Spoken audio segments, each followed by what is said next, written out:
ഹരി ഓം. എല്ലാ സാധുക്കർക്കും ഒരിക്കൽ കൂടി മീറ്റ് ടു മീ മെഡിറ്റേഷൻ ചാനലിൻ്റെ മറ്റൊരു അധ്യായത്തിലേക്ക് സ്വാഗതം. ഒരു അവധൂത ചിന്തയുണ്ട്.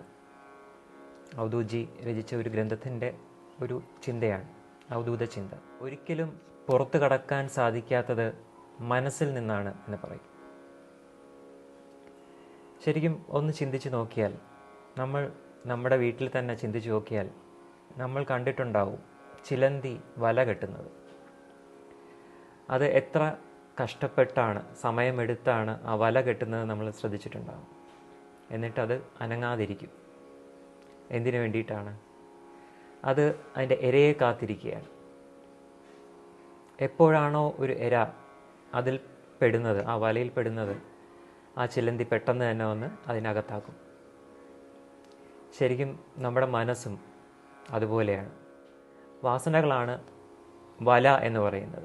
നമ്മുടെ മനസ്സ് നെയ്തു കൂട്ടുന്ന വല എന്ന് പറയുന്നത് വാസനകളാലാണ്. എന്നിട്ട് നമ്മൾ കാത്തിരിക്കുകയാണ്. എന്തിനു വേണ്ടിയിട്ട്? വാസനകൾക്കുള്ള ഭക്ഷണം, അല്ലെങ്കിൽ മനസ്സിനുള്ള ഭക്ഷണത്തിനായിട്ട്. വീണ്ടും വീണ്ടും എത്ര കിട്ടിയാലും മതി വരാതെ അതിനെ ഭുജിക്കാൻ വേണ്ടി കാത്തിരിക്കുന്ന മനസ്സ്. പക്ഷേ എപ്പോഴെങ്കിലും ചിന്തിച്ചിട്ടുണ്ടോ നമ്മൾ അതിൽ നിന്ന് പുറത്തു കടക്കാൻ സാധിക്കുന്നുണ്ടോ എന്ന്? ഒരിക്കലും സാധിക്കുന്നില്ല. കാരണം നമ്മൾ അത്രത്തോളം അതിൽ അകപ്പെട്ട് കിടക്കുകയാണ്. ആ വലയിൽ, വാസനകളാകുന്ന വലയിൽ അകപ്പെട്ട് കിടക്കുകയാണ്. അതുകൊണ്ടാണ് ആ അവധൂത ചിന്ത പറയുന്നത്, ഒരിക്കലും പുറത്തു കടക്കാൻ സാധിക്കാത്തത് മനസ്സിൽ നിന്നാണെന്ന്. നമ്മുടെ ഓരോ സത്സംഗങ്ങളും ഓരോ സാധകർ ശ്രമിക്കുന്നത് ഈ മനസ്സിൽ നിന്നും പുറത്തു കടക്കാൻ വേണ്ടിയിട്ടാണ്. ഇന്ന് നമ്മൾ എത്തിച്ചേർന്നിരിക്കുന്നതും അങ്ങനെ ഒരു സത്സംഗത്തിനായിട്ടാണ്. നമ്മൾ സത്സംഗം ചെയ്യാൻ ഉദ്ദേശിക്കുന്ന വ്യക്തിത്വവും വർഷങ്ങളായിട്ട് ഈ ഒരു മാർഗത്തിൽ മുന്നോട്ട് പൊയ്ക്കൊണ്ടേയിരിക്കുകയാണ്. തൻ്റെ ജീവിതം തന്നെ ഈ ഒരു മാർഗത്തിന് വേണ്ടി ഒഴിഞ്ഞുവെച്ച ഒരു സാധകൻ തന്നെയാണ്. തൃശ്ശൂർ ജില്ലയിലാണ് നമ്മൾ ഇന്നിപ്പോൾ ഉള്ളത്. ആതിരപ്പള്ളി എന്ന് പറയുന്ന സ്ഥലത്താണ് നമ്മളിന്ന് പരിചയപ്പെടാൻ പോകുന്ന ആ ശ്രേഷ്ഠ വ്യക്തിത്വത്തിൻ്റെ പേര് സെബാസ്റ്റ്യൻ ഈപ്പൻ എന്നാണ്. നമുക്ക് അദ്ദേഹത്തെ നമ്മുടെ സത്സംഗത്തിലേക്ക് സ്വാഗതം ചെയ്യാം. നമസ്തേ. ജി, അങ്ങയുടെ ബാല്യത്തെക്കുറിച്ചും അങ്ങയുടെ ജീവിത രീതികളെക്കുറിച്ചും അറിയാൻ താല്പര്യമുണ്ട്. ബാല്യമെന്ന് പറഞ്ഞ് വേർതിരിക്കത്തക്ക രീതിയിൽ ഒന്നും ഉണ്ടായിട്ടില്ലെന്നുള്ളതാണ്. കാരണം ഈ ചെറുപ്പം എന്ന് പറഞ്ഞത് എന്താണ്? ചെറുപ്പം എന്ന് പറഞ്ഞത് ഇപ്പോഴും നമുക്ക് ചെറുപ്പമായിട്ടുള്ളത്, സൂക്ഷ്മമായിട്ടുള്ളത്. അപ്പോൾ ചെറുപ്പം ഇപ്പോഴും ഉള്ളതാണ്, എന്നും ഉള്ളതാണ്. അപ്പോൾ ചെറുപ്പത്തെപ്പറ്റി പറയാനാണെങ്കിൽ അതല്ലേ പറയാനുള്ളൂ, മനസ്സിലായ? അല്ലാണ്ട് വേറിട്ട് നിൽക്കുന്ന ഒന്നല്ല ചെറുപ്പം എന്ന് പറഞ്ഞാൽ. ബാല്യം എന്ന് പറഞ്ഞാൽ വേറിട്ട് നിൽക്കുന്നതല്ല. നമ്മൾ ജീവിതകാലം മുഴുവനും നമ്മൾ ആ ചെറുപ്പം എന്ന് പറയുന്ന അവസ്ഥ ഉണ്ടെങ്കിലേ നമുക്ക് സ്വസ്ഥമായിട്ടിരിക്കാൻ പറ്റത്തുള്ളൂ. എല്ലാം സ്ഥൂലമായിട്ട് എല്ലാം തികഞ്ഞവനെന്ന് പറയുമ്പോഴത്തേക്കും തീർന്നില്ലേ, മരണമാണ്, മനസ്സിലായ? ഇത് നിരന്തരം ആ ശൈശവം, ആ ഒരു സൂക്ഷ്മത്തിൽ നിന്ന്, ഒന്നുമില്ലായ്മയിൽ നിന്ന് ഉണ്ടായിക്കൊണ്ടിരിക്കുന്നതാണ് നമ്മുടെ ജീവിതം. അത് നിരന്തരമാണ്. എപ്പോൾ നമ്മൾ ഇതെല്ലാം ഉറപ്പിക്കുന്നോ അപ്പോൾ ഈ നൈരന്തര്യത തീർന്നു. അപ്പോൾ ഈ പറഞ്ഞ പോലെ മനസ്സിൽ കുടുങ്ങും. വേണ്ട ആവശ്യമില്ല, ഒരു വല കെട്ടേണ്ട ആവശ്യമില്ല. കാരണം നമ്മൾ കെട്ടാതെ തന്നെ നമ്മളിവിടെ കെട്ടിയിരിക്കും. നമ്മൾ കെട്ടാതെ കെട്ടിയതാണ് നമ്മളെ. അപ്പോൾ നമ്മളിവിടെ ഉണ്ടെന്നുള്ള തിരിച്ചറിവ് മതി. നമ്മൾ ചെയ്തിട്ടൊന്നുമല്ല നമ്മളിങ്ങനെ ഉണ്ടായത്. അപ്പോൾ ബാല്യം എന്ന് പറയത്തക്ക രീതിയിൽ വേറിട്ടൊന്നുമില്ല. ഇത് നൈരന്തര്യതയിൽ ബാല്യമുണ്ട്, അതെന്നുമുണ്ട്. ഒരിക്കലും പ്രായപൂർത്തിയാകല്ലേ എന്നൊരു ഭാഗം മാത്രമേ ഉള്ളൂ. ആകാതിരിക്കട്ടെ, മനസ്സിലായി? എല്ലാം അറിയാമെന്ന് പറയുമ്പോൾ പ്രായപൂർത്തിയായി. എനിക്കെല്ലാം അറിയാം, അതുകൊണ്ട് നമ്മുടെ ജീവിതം തീർന്നു. എനിക്കറിയാൻ പാടില്ല എന്ന് പറയുന്നത് നമുക്കെന്നും നൈരന്തര്യതയ്ക്ക് കാരണമാകുന്നു. അതാണ് ബാല്യം.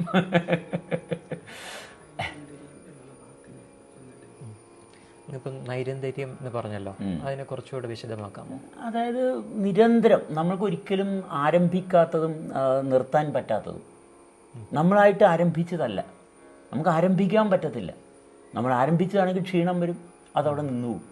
ഇത് നമ്മളായിട്ട് ആരംഭിച്ചതല്ല, അതവിടെ നിരന്തരം പ്രവർത്തിച്ചുകൊണ്ടിരിക്കുക. നൈരന്തര്യത, ഈ നൈരന്തര്യത എന്നൊക്കെ പറയണത് റീസെൻ്റ്ലി ആണ് കേട്ടോ ഈ വാക്കൊക്കെ എൻ്റെ മനസ്സിൽ തട്ടിയത്. കാരണം ഈ ക്ലബ് ഹൗസിൽ ഞാനെന്ന ബോധമെന്ന് പറയുന്ന ഒരു ഗ്രൂപ്പുണ്ട്. അവർ കുറേ വേദാന്തികളാണ്. അപ്പം അവരെ പോയിരുന്ന് കേൾക്കുമ്പോൾ കുറേ വാക്കുകളൊക്കെ ഞാനിങ്ങനെ അടിച്ചു മാറ്റും. അതിനകത്തൊന്ന് വീഴുന്ന ചിലപ്പോൾ ഈ വാക്കിൻ്റെ അർത്ഥമൊന്നും എനിക്കറിയാൻ പറ്റത്തില്ല. അതിന് വലിയ കാര്യമില്ലല്ല. നമ്മൾ ആക്റ്റീവായിരിക്കുന്നു, ആക്ടിവിറ്റി തുടർന്നുകൊണ്ടിരിക്കുന്നു. എവിടെ ആരംഭിച്ചത് ഒരു പിടുത്തവും ഇല്ല. നമ്മൾ ആരംഭിച്ചത് എവിടെയാണ്? ഒരു പിടുത്തവും ഇല്ല. ഒരു ഒഴുക്കാണ്.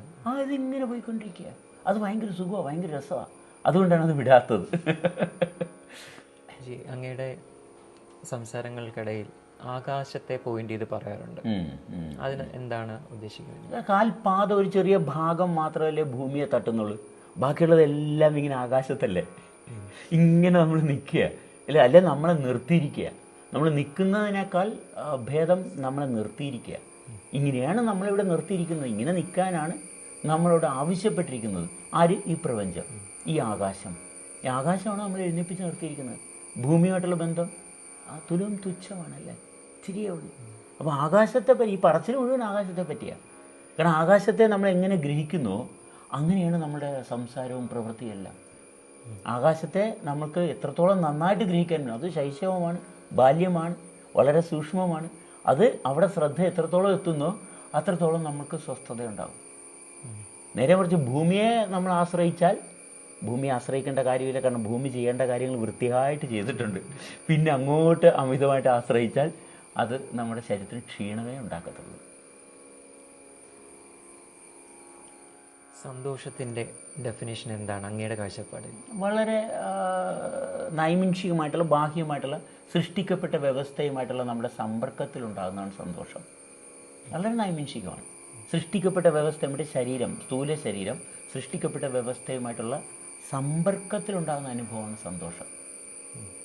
അതിനെപ്പോഴും ഏറ്റക്കുറച്ചിലുകൾ ഉണ്ടായിക്കൊണ്ടിരിക്കും. കാരണം മർദ്ദത്തിനനുസരിച്ചാണ്. മർദ്ദം കുറയുമ്പോൾ നമുക്ക് ശരീരത്തിന് സുഖം. മർദ്ദം വീണ്ടും കുറഞ്ഞാൽ ചിലപ്പോൾ കൈവിട്ടു, മൊത്തത്തിൽ വിട്ടു. അതിന് ക്രമപ്പെടുത്തി നിൽക്കണം. ആകാശമായിട്ടുള്ള ബന്ധമുണ്ടെങ്കിൽ നമുക്കത് ക്രമപ്പെടുത്തി കൊണ്ടുപോകും. അല്ലെങ്കിൽ നമ്മൾ അവിവേകമൊക്കെ കാണിച്ചു പോകുന്നത് പല ആൾക്കാർക്കും പറ്റുന്ന വിഷയങ്ങൾ അങ്ങനെയാണ്. കാരണം ഇത് ആകാശമായിട്ടുള്ള ബന്ധം എത്രത്തോളം സ്ഥിരീകരിക്കാൻ പറ്റുന്നു. കാരണം നമ്മുടെ അറിവില്ലായ്മയായിട്ട് നമുക്ക് എത്രത്തോളം ബന്ധമുണ്ട്. അതിലാണ് ഇതിൻ്റെ താളം കയ്യിൽ കിട്ടുന്നത്.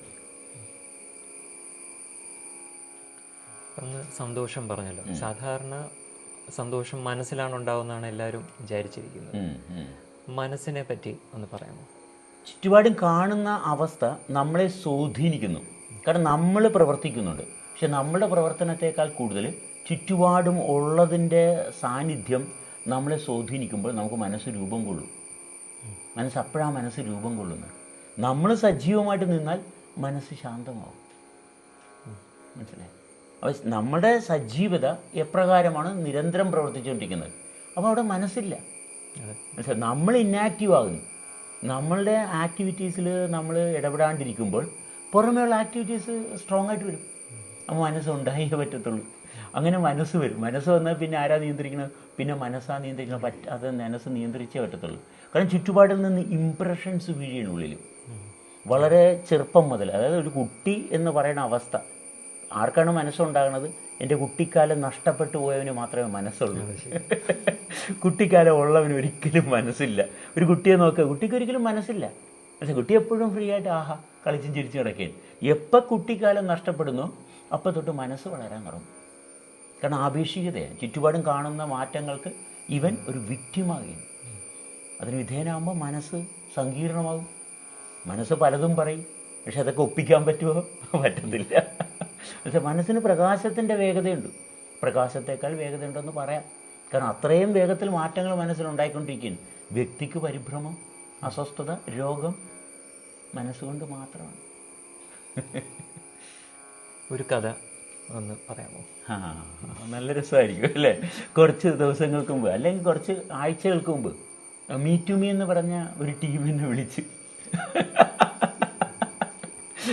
മീ ടു മീ എന്ന് പറഞ്ഞ ടീമിനെ വിളിച്ചപ്പോൾ അവരിങ്ങനെ പറഞ്ഞിങ്ങനെ ഒന്ന് ഇൻ്റർവ്യൂ ചെയ്യാൻ താല്പര്യമുണ്ട് എന്ന് ചോദിച്ചപ്പോൾ എനിക്കിത് ഇങ്ങനെ ഒരു തമാശയായിട്ടാണ് എനിക്ക് തോന്നിയത്. എന്നെ ഇൻ്റർവ്യൂ ചെയ്യാൻ. അപ്പോൾ ഞാൻ കൂട്ടത്തിലുള്ളവരോട് ഞാൻ പറഞ്ഞിങ്ങനെ ഇവരിങ്ങനെ വരുന്നുണ്ടെന്ന് പറഞ്ഞു. അപ്പോൾ എന്തിനായിരിക്കും നമ്മളിങ്ങനെ സങ്കല്പത്തിലോട്ട് പിന്നെ പോവുകയാണ്. ഇവർ വരുന്ന ഇവരുടെ ഉദ്ദേശം എന്താണ്, ഇവരുടെ ബാക്ക്ഗ്രൗണ്ട് എന്താണ്, ഇതൊക്കെ പറഞ്ഞ കൂട്ടത്തിൽ ഷാഫി ഉണ്ട്. ഷാഫി ഇതിൻ്റെയൊക്കെ എക്സ്പേർട്ടാണ്. ഉടനെ തന്നെ യൂട്യൂബിൽ കയറി ഓക്കെ മീറ്റിംഗ് അത് ഇങ്ങനെയാണ് ഇങ്ങനെയൊക്കെയുള്ള ഡീറ്റെയിൽസൊക്കെ കിട്ടി. അപ്പോൾ ഞാൻ ഓക്കെ ഇത് വിട്ട്. പിന്നെ എനിക്ക് ഒരു മാസം കൂടുതലായെന്ന് തോന്നുന്നു. അങ്ങനെ ആ ഒരു മാസം കഴിഞ്ഞ ദിവസങ്ങളിൽ ഏതോ ഒരു ദിവസം പിന്നെ കോൾ വരുന്നു, മീറ്റിംഗിൽ നിന്നാണ് നമ്മൾ ഇങ്ങനെ ഒരു ഡേറ്റ് ഫിക്സ് ചെയ്ത് ഇങ്ങനെ തന്നു, ഒരു ഡേറ്റ് ഫിക്സ് ചെയ്ത് തന്നു. അതിൻ്റെ കൺഫർമേഷൻ എടുത്ത് തലേ ദിവസം ഞങ്ങൾ വിളിച്ചെന്ന് ഉറപ്പിക്കും. ഇങ്ങനെ പറഞ്ഞ് ആ ഭാഗം അങ്ങനെ പൂർത്തീകരിച്ചു. ആ കഥ ഇവിടെ കൊണ്ട് തിരികെ മീറ്റിംഗിക്കാർ ഇവിടെ വന്നപ്പോൾ ആ കഥ തീർന്നു.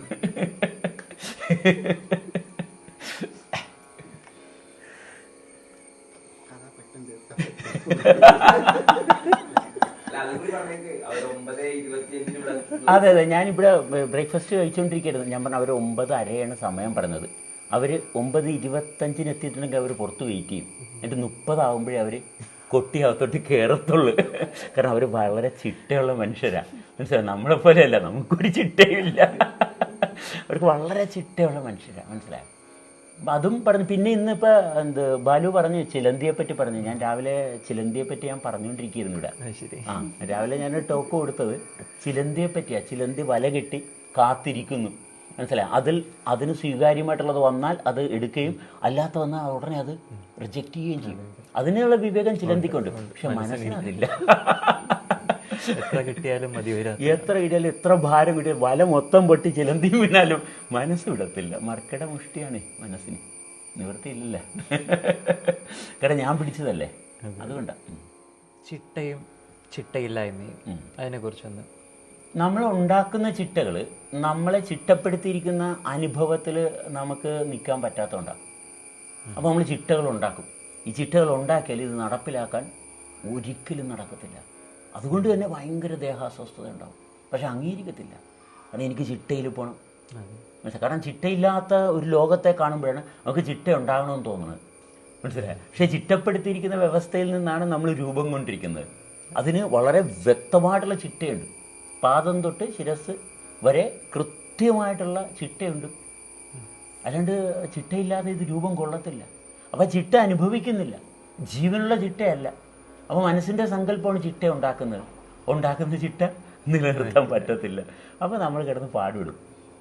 മറ്റുള്ളവരുടെ മുമ്പിൽ ഞാനൊരു ചിട്ട ഉണ്ടാക്കി, ഞാൻ ഇങ്ങനെയൊക്കെയാണ് ജീവിച്ചു വന്നത് എന്ന് മറ്റുള്ളവരെ ബോധ്യപ്പെടുത്താനുള്ള ശ്രമവും അവിടെ വല്ലാത്ത കലുഷിതമായിട്ട് മനസ്സിനെ സ്വാധീനിക്കാൻ തുടങ്ങും. കാരണം ഇതെല്ലാം മനസ്സ് ബേസ്ഡാണ്. മനസ്സിലായി. അനുഭവം ബേസ്ഡ് അല്ല. മനസ്സിലായി. അനുഭവത്തിലാകുമ്പോൾ ആഹാ ഇത് സംഭവം സൂപ്പറായി, ഇതിങ്ങനെ തന്നെ നിന്നോട്ടെ, നമ്മളൊന്നും ചെയ്യണ്ട. കാരണം നമ്മൾ എന്ത് ചെയ്തിട്ടാണ്, നമ്മളുടെ ഒന്നുമില്ല നമ്മൾ ചെയ്തിട്ട് ഉണ്ടായിട്ടുള്ളത്. പൂർണ്ണ സ്വാതന്ത്ര്യമാണ്. അങ്ങനെയാണ്. മനസ്സിലായി. സ്വാതന്ത്ര്യം എന്തിനാണ് സ്വാതന്ത്ര്യം? ആണല്ലോ. എന്തോ ഒരു ആഗ്രഹം വന്നതുകൊണ്ടാണ് സ്വാതന്ത്ര്യം വേണമെന്ന് ആഗ്രഹിക്കുന്നത്. സ്വതന്ത്രനാണ്. മനസ്സിലായി. ഇത് എപ്രകാരമാണോ പ്രപഞ്ചത്തിൻ്റെ സർവ്വതുമായിട്ട് സംരക്ഷപ്പെട്ടാണ് ഇത് ഒഴുകുന്നത്. പിന്നെ സ്വാതന്ത്ര്യം ആഗ്രഹിച്ചിട്ട് എന്താ കിട്ടാനുള്ളത്? കാരണം പ്രപഞ്ചത്തിലുള്ള സർവ്വതും നമുക്ക് അനുഭവിക്കാനുള്ളത് അനുഭവിക്കുന്നുണ്ട്. വേറിട്ട് എന്താ അനുഭവിക്കാനുള്ളത്? വേറൊരു പ്രപഞ്ചം ഇല്ലല്ലോ, ഒന്നല്ലേ ഉള്ളൂ. ഇപ്പം അങ്ങ് പറഞ്ഞല്ലോ ഈ സ്വാഭാവികമായിട്ട് നിലനിൽക്കണം എന്നുള്ളത്. അത് വളരെ സിമ്പിളാണെന്ന് അങ്ങ് എപ്പോഴും പറയാറുണ്ട്. എന്നാൽ എന്തുകൊണ്ടാണ് അത് സിമ്പിൾ അല്ലാതാവുന്നത്? നമ്മളെ വളർത്തിക്കൊണ്ടുവന്നെന്ന് ബലം പിടിച്ച് അവകാശപ്പെടുന്ന കുറച്ച് ആൾക്കാരുണ്ട്. മിക്കവാറും അവരെ നമ്മൾ മാതാപിതാക്കളെന്നാണ് അഭിസംബോധന ചെയ്യാറുള്ളത്.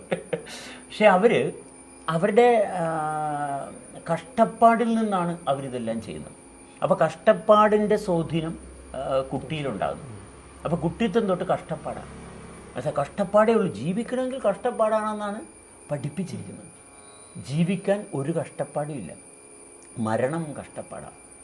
മനസ്സിലായോ? മരിക്കാൻ പോകുന്നിടത്താണ് നമുക്ക് കഷ്ടപ്പാട് വരുന്നത്. പക്ഷെ മരണമാണെന്ന് കണ്ടിട്ട് ഇത് മരണമാണെന്ന് മനസ്സിലാക്കാതെ ആ മരണത്തിന് വേണ്ടിയിട്ടുള്ള പ്രവൃത്തിയിലാണ് ഇത് സിമ്പിൾ അല്ലാണ്ടാകുന്നത്. ജീവിക്കാൻ സിമ്പിളാണ്. കാരണം ഹൃദയത്തിൻ്റെ സ്പന്ദനം എപ്പോഴെങ്കിലും ആവശ്യപ്പെട്ടിട്ടുണ്ടോ? എനിക്കൊരല്പം വിശ്രമം വേണം, ഒരിക്കലും ചോദിച്ചിട്ടില്ല. മനസ്സിലായോ? ആന്തരികമായിട്ടുള്ള ഒരു വ്യവസ്ഥയും നമ്മളോട് ചോദിക്കാറില്ല. പക്ഷെ നമുക്ക് ഭയങ്കര ക്ഷീണമാണ്. മനസ്സിലായി. നമ്മൾ ക്ഷീണിച്ച് തളർന്ന് കുഴഞ്ഞു കിടക്കുമ്പോഴും ആന്തരികമായിട്ടുള്ള പ്രവർത്തനങ്ങളെല്ലാം വളരെ സൂപ്പറായിട്ട് പോകുന്നുണ്ട്. അതുമായിട്ട് കുറച്ച് നേരം നമ്മൾ ബന്ധം വരുമ്പോൾ നമ്മൾ ആ ഉഷിരോടുകൂടി എഴുന്നേറ്റ് വരും. വീണ്ടും നമ്മൾ നമ്മുടെ തോന്നിവാസത്തിലോട്ട് പോകും. മനസ്സിലായി. അതുകൊണ്ടാണ് കഷ്ടപ്പാട്, അല്ലേ? കഷ്ടപ്പാടില്ല. നോക്കുമ്പം ഫുള്ളൊരു കറുപ്പ് നിറമാണ് എടുത്തു കാണിക്കുന്നത്. കറുപ്പ് നിറത്തിന് പ്രാധാന്യം അങ്ങ് കൊടുക്കുന്നത് എന്തുകൊണ്ടായിരിക്കും? ഞാൻ കറുപ്പിനൊന്നും കൊടുത്തിട്ടില്ല, മുടി കറുത്തതല്ലേ.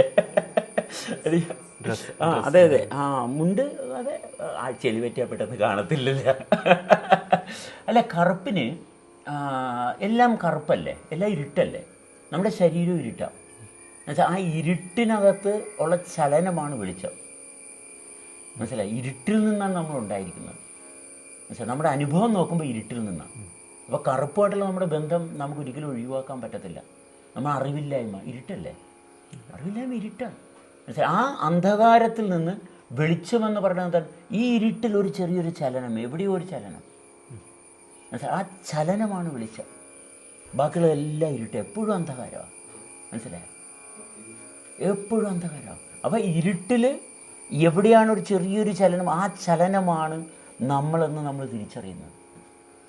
മൊത്തത്തിലെല്ലാം ഇരുട്ട, വെളുപ്പിക്കാൻ നോക്കണ്ട, വെളുക്കത്തില്ല. മനസ്സിലായി? ഇരുട്ടെന്നും ഇരുട്ട് തന്നെയാണ്. കണ്ണടച്ചാലാകുന്ന ഇരുട്ടല്ല, അതിനപ്പുറത്തോട്ട് ഇരുട്ടാണ്. മനസ്സിലായി? എല്ലാം എന്തെല്ലാം മാറ്ററും എല്ലാം ഭൂമിയും സൗരയൂഥവും എല്ലാം എടുത്തു കഴിഞ്ഞാൽ ഇതെല്ലാം ഇരുട്ടില്ല നിൽക്കുന്നത്. അപ്പം നമ്മൾക്ക് ഗ്രഹിക്കാൻ പറ്റുന്നത് എന്താണ്? നമ്മൾ ഇതിനപ്പുറത്തോട്ട് ആകാശവുമായിട്ടുള്ള ബന്ധത്തിലാണ്. മനസ്സിലായി? ആ ശൂന്യതയിലാണ് നമുക്ക് ഗ്രഹിക്കാൻ സാധിക്കുന്നത്. ഒരു ചലനം സംഭവിക്കുന്നുണ്ട്. ആ ചലനത്തെ നമുക്ക് എന്ത് പേരിട്ട് വേണമെങ്കിലും വിളിക്കാം. കൂടുതൽ പേരും ഈശ്വരനെന്ന് വിളിക്കുന്നുണ്ട്. പക്ഷേ മിക്കവാറും അതിപ്പോൾ പ്രായോഗിക തലത്തിൽ ഇല്ലെന്നുള്ളത് മാത്രമേ ഉള്ളൂ. ഈശ്വരൻ്റെ പേരും ഇപ്പുറത്ത് മറ്റേ കൂറങ്ങും ചോറങ്ങും എന്ന് പറഞ്ഞ പോലെ അത്രയേ ഉള്ളൂ. അനന്തമായി നിൽക്കുന്ന ഒരു സത്യം, അതാണ് നിത്യം. അതാണ് നിത്യം. അത് സിമ്പിളാണ്. നമ്മളൊന്നും ചെയ്യാതെ നമ്മളൊരു പാലം പണിയാൻ നോക്കുക. പാലം പണിത് കഴിഞ്ഞാൽ പൊളിയാനുള്ള സാധ്യത എപ്പോഴും ഉണ്ട്. പണിയാതിരുന്നാൽ ഒന്നും പൊളിയത്തില്ല. നമ്മൾ പണിതുകൊണ്ട് വരുന്നതൊക്കെയാണ് പൊളിഞ്ഞു പോകുന്നത്. നേരത്തെ അങ്ങ് അനുഭവത്തെക്കുറിച്ച് സൂചിപ്പിച്ചു. പലർക്കും അനുഭവജ്ഞാനമില്ല. അപ്പം അറിവും അനുഭവവും തമ്മിൽ എങ്ങനെയാണ് ബന്ധപ്പെട്ടിരിക്കുന്നത്? അതൊരു നാണയത്തിൻ്റെ ഇരുവശങ്ങൾ പോലെയാണ്. കാരണം നമ്മൾ ദാഹം വന്നപ്പോൾ ദാഹത്തിനെ ശമിപ്പിക്കാൻ വെള്ളം കുടിക്കണം, അറിവാണ്. വെള്ളം കുടിച്ചു കഴിയുമ്പോൾ അനുഭവമാണ്. മനസ്സിലായി? അപ്പോൾ അറിവും അനുഭവവും ഇത് പരസ്പരം യോജിച്ച് നിൽക്കുന്ന ഒന്നാണ്. പക്ഷെ അറിവ് മാത്രം സമ്പാദിക്കുമ്പോൾ അനുഭവം വിട്ടുപോകുന്നു. മനസ്സിലായി? അറിവിൽ കേമനാകാൻ നോക്കും, പക്ഷേ തീർന്നു. മനസ്സിലായി? അറിവും അനുഭവവും എപ്പോഴും ബാലൻസ്ഡ് ആയിരിക്കണം. അപ്പോഴാണ് നമ്മൾ നിൽക്കുന്ന ആ ഒരു സ്പേസ്, നമ്മൾ ഒക്യുപ്പൈ ചെയ്യുന്നൊരു സ്പേസ് ഇല്ലേ, നമ്മൾ ഉൾപ്പെട്ട് നിൽക്കുന്നൊരു ആകാശമുണ്ട്. ആകാശത്തിൽ നിൽക്കാൻ നമുക്കൊരു അർഹതയുണ്ട്. അത് അറിവും അനുഭവവും താതാമ്യം പ്രാപിച്ച് നിന്നാൽ മാത്രമേ ഉള്ളൂ. അറിവ് കൂടിയാൽ പോവും, അനുഭവം കൂടിയാലും പോവും. രണ്ടും ബാലൻസ്ഡ് ആയിരിക്കും. എന്നുവെച്ചാൽ കാലചക്രവുമായിട്ട് കൃത്യമായിട്ട് കാലത്തിൻ്റെ സ്വാധീനത്തിലാണ് അറിവുണ്ടാകുന്നത്. കാലമാണ് നമുക്ക് അറിവ് തരുന്നത്. അല്ലാണ്ട് മാതാപിതാക്കളും അധ്യാപകരൊന്നും അറിവ് തരത്തില്ല. മനസ്സിലായി? കാലവും പ്രപഞ്ചവുമാണ് നമുക്ക് അറിവ് തരുന്നത്. ഇത് കുത്തി നിറക്കാമെന്ന് വിചാരിച്ചു കഴിഞ്ഞാൽ ബുദ്ധിമുട്ടാകത്തേ ഉള്ളൂ, വേറെ ഒരു വൃത്തിയില്ല. പ്രകൃതിയോട് എത്രത്തോളം ഇണങ്ങി ജീവിക്കാൻ സാധിക്കുന്നോ അറിവ് സ്വാഭാവികമായിട്ടും നമ്മളിൽ, നമ്മുടെ പ്രകൃതം, അതായത് ഈ ഫോർമേഷൻ, ഈ ഫോർമേഷൻ നമ്മുടെ ഇൻഫോർമേഷൻ ആകണം. മനസ്സിലായി? അതല്ലാത്ത ഇൻഫർമേഷൻ എടുത്താൽ പണി കിട്ടും. ഇത് വളരെ സിമ്പിളാണ്. നമ്മളും പ്രപഞ്ചത്തിനും ഇടയിൽ തടസ്സമായിട്ട് നിൽക്കുന്ന എന്താണെന്ന് വ്യക്തമാക്കാം. അഹങ്കാരം. ഞാൻ മാത്രമേ ഉള്ളൂ എന്നുള്ള ഭാവം. ഞാനാണ് ഇതെല്ലാം ചെയ്യുന്നത്. എപ്പോൾ ഞാനാണ് ചെയ്യുന്നതോ തോന്നൽ വരുന്നു. ആ തോന്നൽ കൊണ്ട് ലിമിറ്റഡ് ആയില്ലേ, തീർന്നു. മനസ്സിലായോ? ചുരുക്കുകയാണ്. ചുരുങ്ങിക്കളഞ്ഞു. മനസ്സിലായോ? ഇത് ഞാൻ മാത്രം, ഞാനാണ് ഇതെല്ലാം ചെയ്തത്, മീറ്റുമിക്കാരെ ഞാനാണ് ഇവിടെ വരുത്തിയത്, മനസ്സിലായോ എന്ന് ധരിച്ചാൽ തീർന്നു. ആ ഒരു ചെറിയൊരു വൃത്തത്തിനകത്ത് തീർന്നു. ആ പ്രപഞ്ചവും അതിൻ്റെ അനന്തമായിട്ടുള്ള താളവുമായിട്ടുള്ള ബന്ധം തീർന്നു. എപ്പോൾ ഞാനാണ് ചെയ്തതെന്നുള്ള തോന്നൽ വരുന്നത്, അപ്പോഴെല്ലാം തടസ്സങ്ങളാണ്.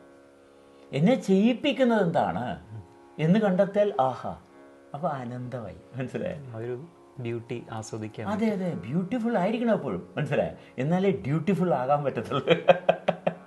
ബ്യൂട്ടി ഇല്ലെങ്കിൽ ഡ്യൂട്ടി ഇല്ല. മനസ്സിലായോ? നമ്മൾ കർമ്മമുണ്ട്. കർമ്മം എന്ന് പറഞ്ഞാൽ ഞാൻ എന്ത് ചെയ്തെന്നുള്ളതല്ല, എന്നെ എന്താണ് ചെയ്യിപ്പിക്കുന്നത്, അതാണ് കർമ്മം. ഈ ചെയ്യിപ്പിക്കുകയാണ് നമ്മളെ കൊണ്ട്. അപ്പോൾ നമ്മുടെ ഉത്തരവാദിത്വം അല്ലെങ്കിൽ നമ്മളുടെ ആ ഒരു താല്പര്യം ആ അറിവില്ലായ്മയായിട്ടായിരിക്കണം. കാരണം അറിവ് നമ്മളെ കൊണ്ട് ഒന്നും ചെയ്യിപ്പിക്കുന്നില്ല. വളരെ നിസ്സാര കാര്യങ്ങൾ, കാലത്തിൻ്റെ അഭാവമാണ് അറിവ് ചെയ്യിപ്പിക്കുന്നത്. ദാഹം വരുന്നു, നമുക്കറിയാം. ദാഹം വരുമ്പോൾ അറിവാണ്, കാലമാണ്, അത് പ്രകൃതിയാണ്. പക്ഷെ പ്രകൃതിയെ കൂടെ അവിടെ അങ്ങനെ പ്രകൃതം കൊടുക്കാൻ കാരണമായിട്ടൊരു വ്യവസ്ഥയുണ്ടല്ലോ. പ്രകൃതി അവിടെ നിൽക്കണമെന്നുണ്ടെങ്കിൽ ആ പ്രകൃതിയുമായിട്ട് എനിക്ക് പൊരുത്തപ്പെട്ട് ഞാനും ഇപ്പുറത്ത് നിൽക്കുന്നുണ്ടെങ്കിൽ ഇതിന് കാരണമായിട്ടൊരു വ്യവസ്ഥയാണ് എന്നെ ചലിപ്പിക്കുന്നത്.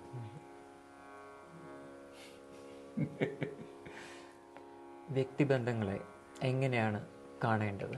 നന്നായിട്ടാണ് കാണേണ്ടത്. ഒരു വ്യക്തിയുമായിട്ടൊരു ബന്ധം സാധ്യമാകുന്നുണ്ടെങ്കിൽ അത് ലോകത്തിൽ കിട്ടാവുന്ന ഏറ്റവും വലിയ നിധിയാണ്. ഏതെങ്കിലും ഒരു വ്യക്തിയുമായിട്ട് നമുക്ക് അല്പനേരം ഒരുമിച്ചിരിക്കാൻ പറ്റുന്നുണ്ട്. ഒരുമിക്കുമ്പോൾ പ്രപഞ്ചത്തിൻ്റെ അനന്തത തുറന്നു വരികയാണ്. മറ്റൊരു വ്യക്തിയായിട്ട് കാണുന്നതിന് പകരം ഇത് ഞാൻ തന്നെയാണ്, എൻ്റെ റിഫ്ലക്ഷനാണ്. മനസ്സിലായ? കുറേയും കൂടി ചെല്ലുമ്പോൾ റിഫ്ലക്ഷൻ പോലും അല്ല, കാരണം ഇതൊന്നായിട്ടാണ് നിൽക്കുന്നത്. നമ്മളെ രണ്ടുപേരെയും ചലിപ്പിക്കുന്നത് ഒന്ന് തന്നെയാണ്, ഒരേപോലെയാണ് ചലിപ്പിക്കുന്നത്. രണ്ടുപേരുടെ ആവശ്യം ഒന്ന് തന്നെയാണ്. എന്താണ് ആവശ്യം? ഒന്നുമില്ല. കാരണം ഇതൊന്നല്ലേ ഉള്ളൂ. മനസ്സിലായി? ഇത് നമ്മളെന്തെങ്കിലും ചെയ്തിട്ട് എന്തെങ്കിലും ഉണ്ടാകാൻ പോകുന്നുണ്ടോ? ഇല്ല. ഇതുണ്ടായിരിക്കുന്ന അനുഭവം മാത്രമേ ഉള്ളൂ ഒന്നിൽ, വേറൊരു അനുഭവം ഇല്ല അവിടെ. ഇതൊന്ന് മാത്രമേ ഉള്ളൂ എന്നുള്ളതാണ് നമ്മുടെ ശരിക്കുമുള്ള തിരിച്ചറിവ്.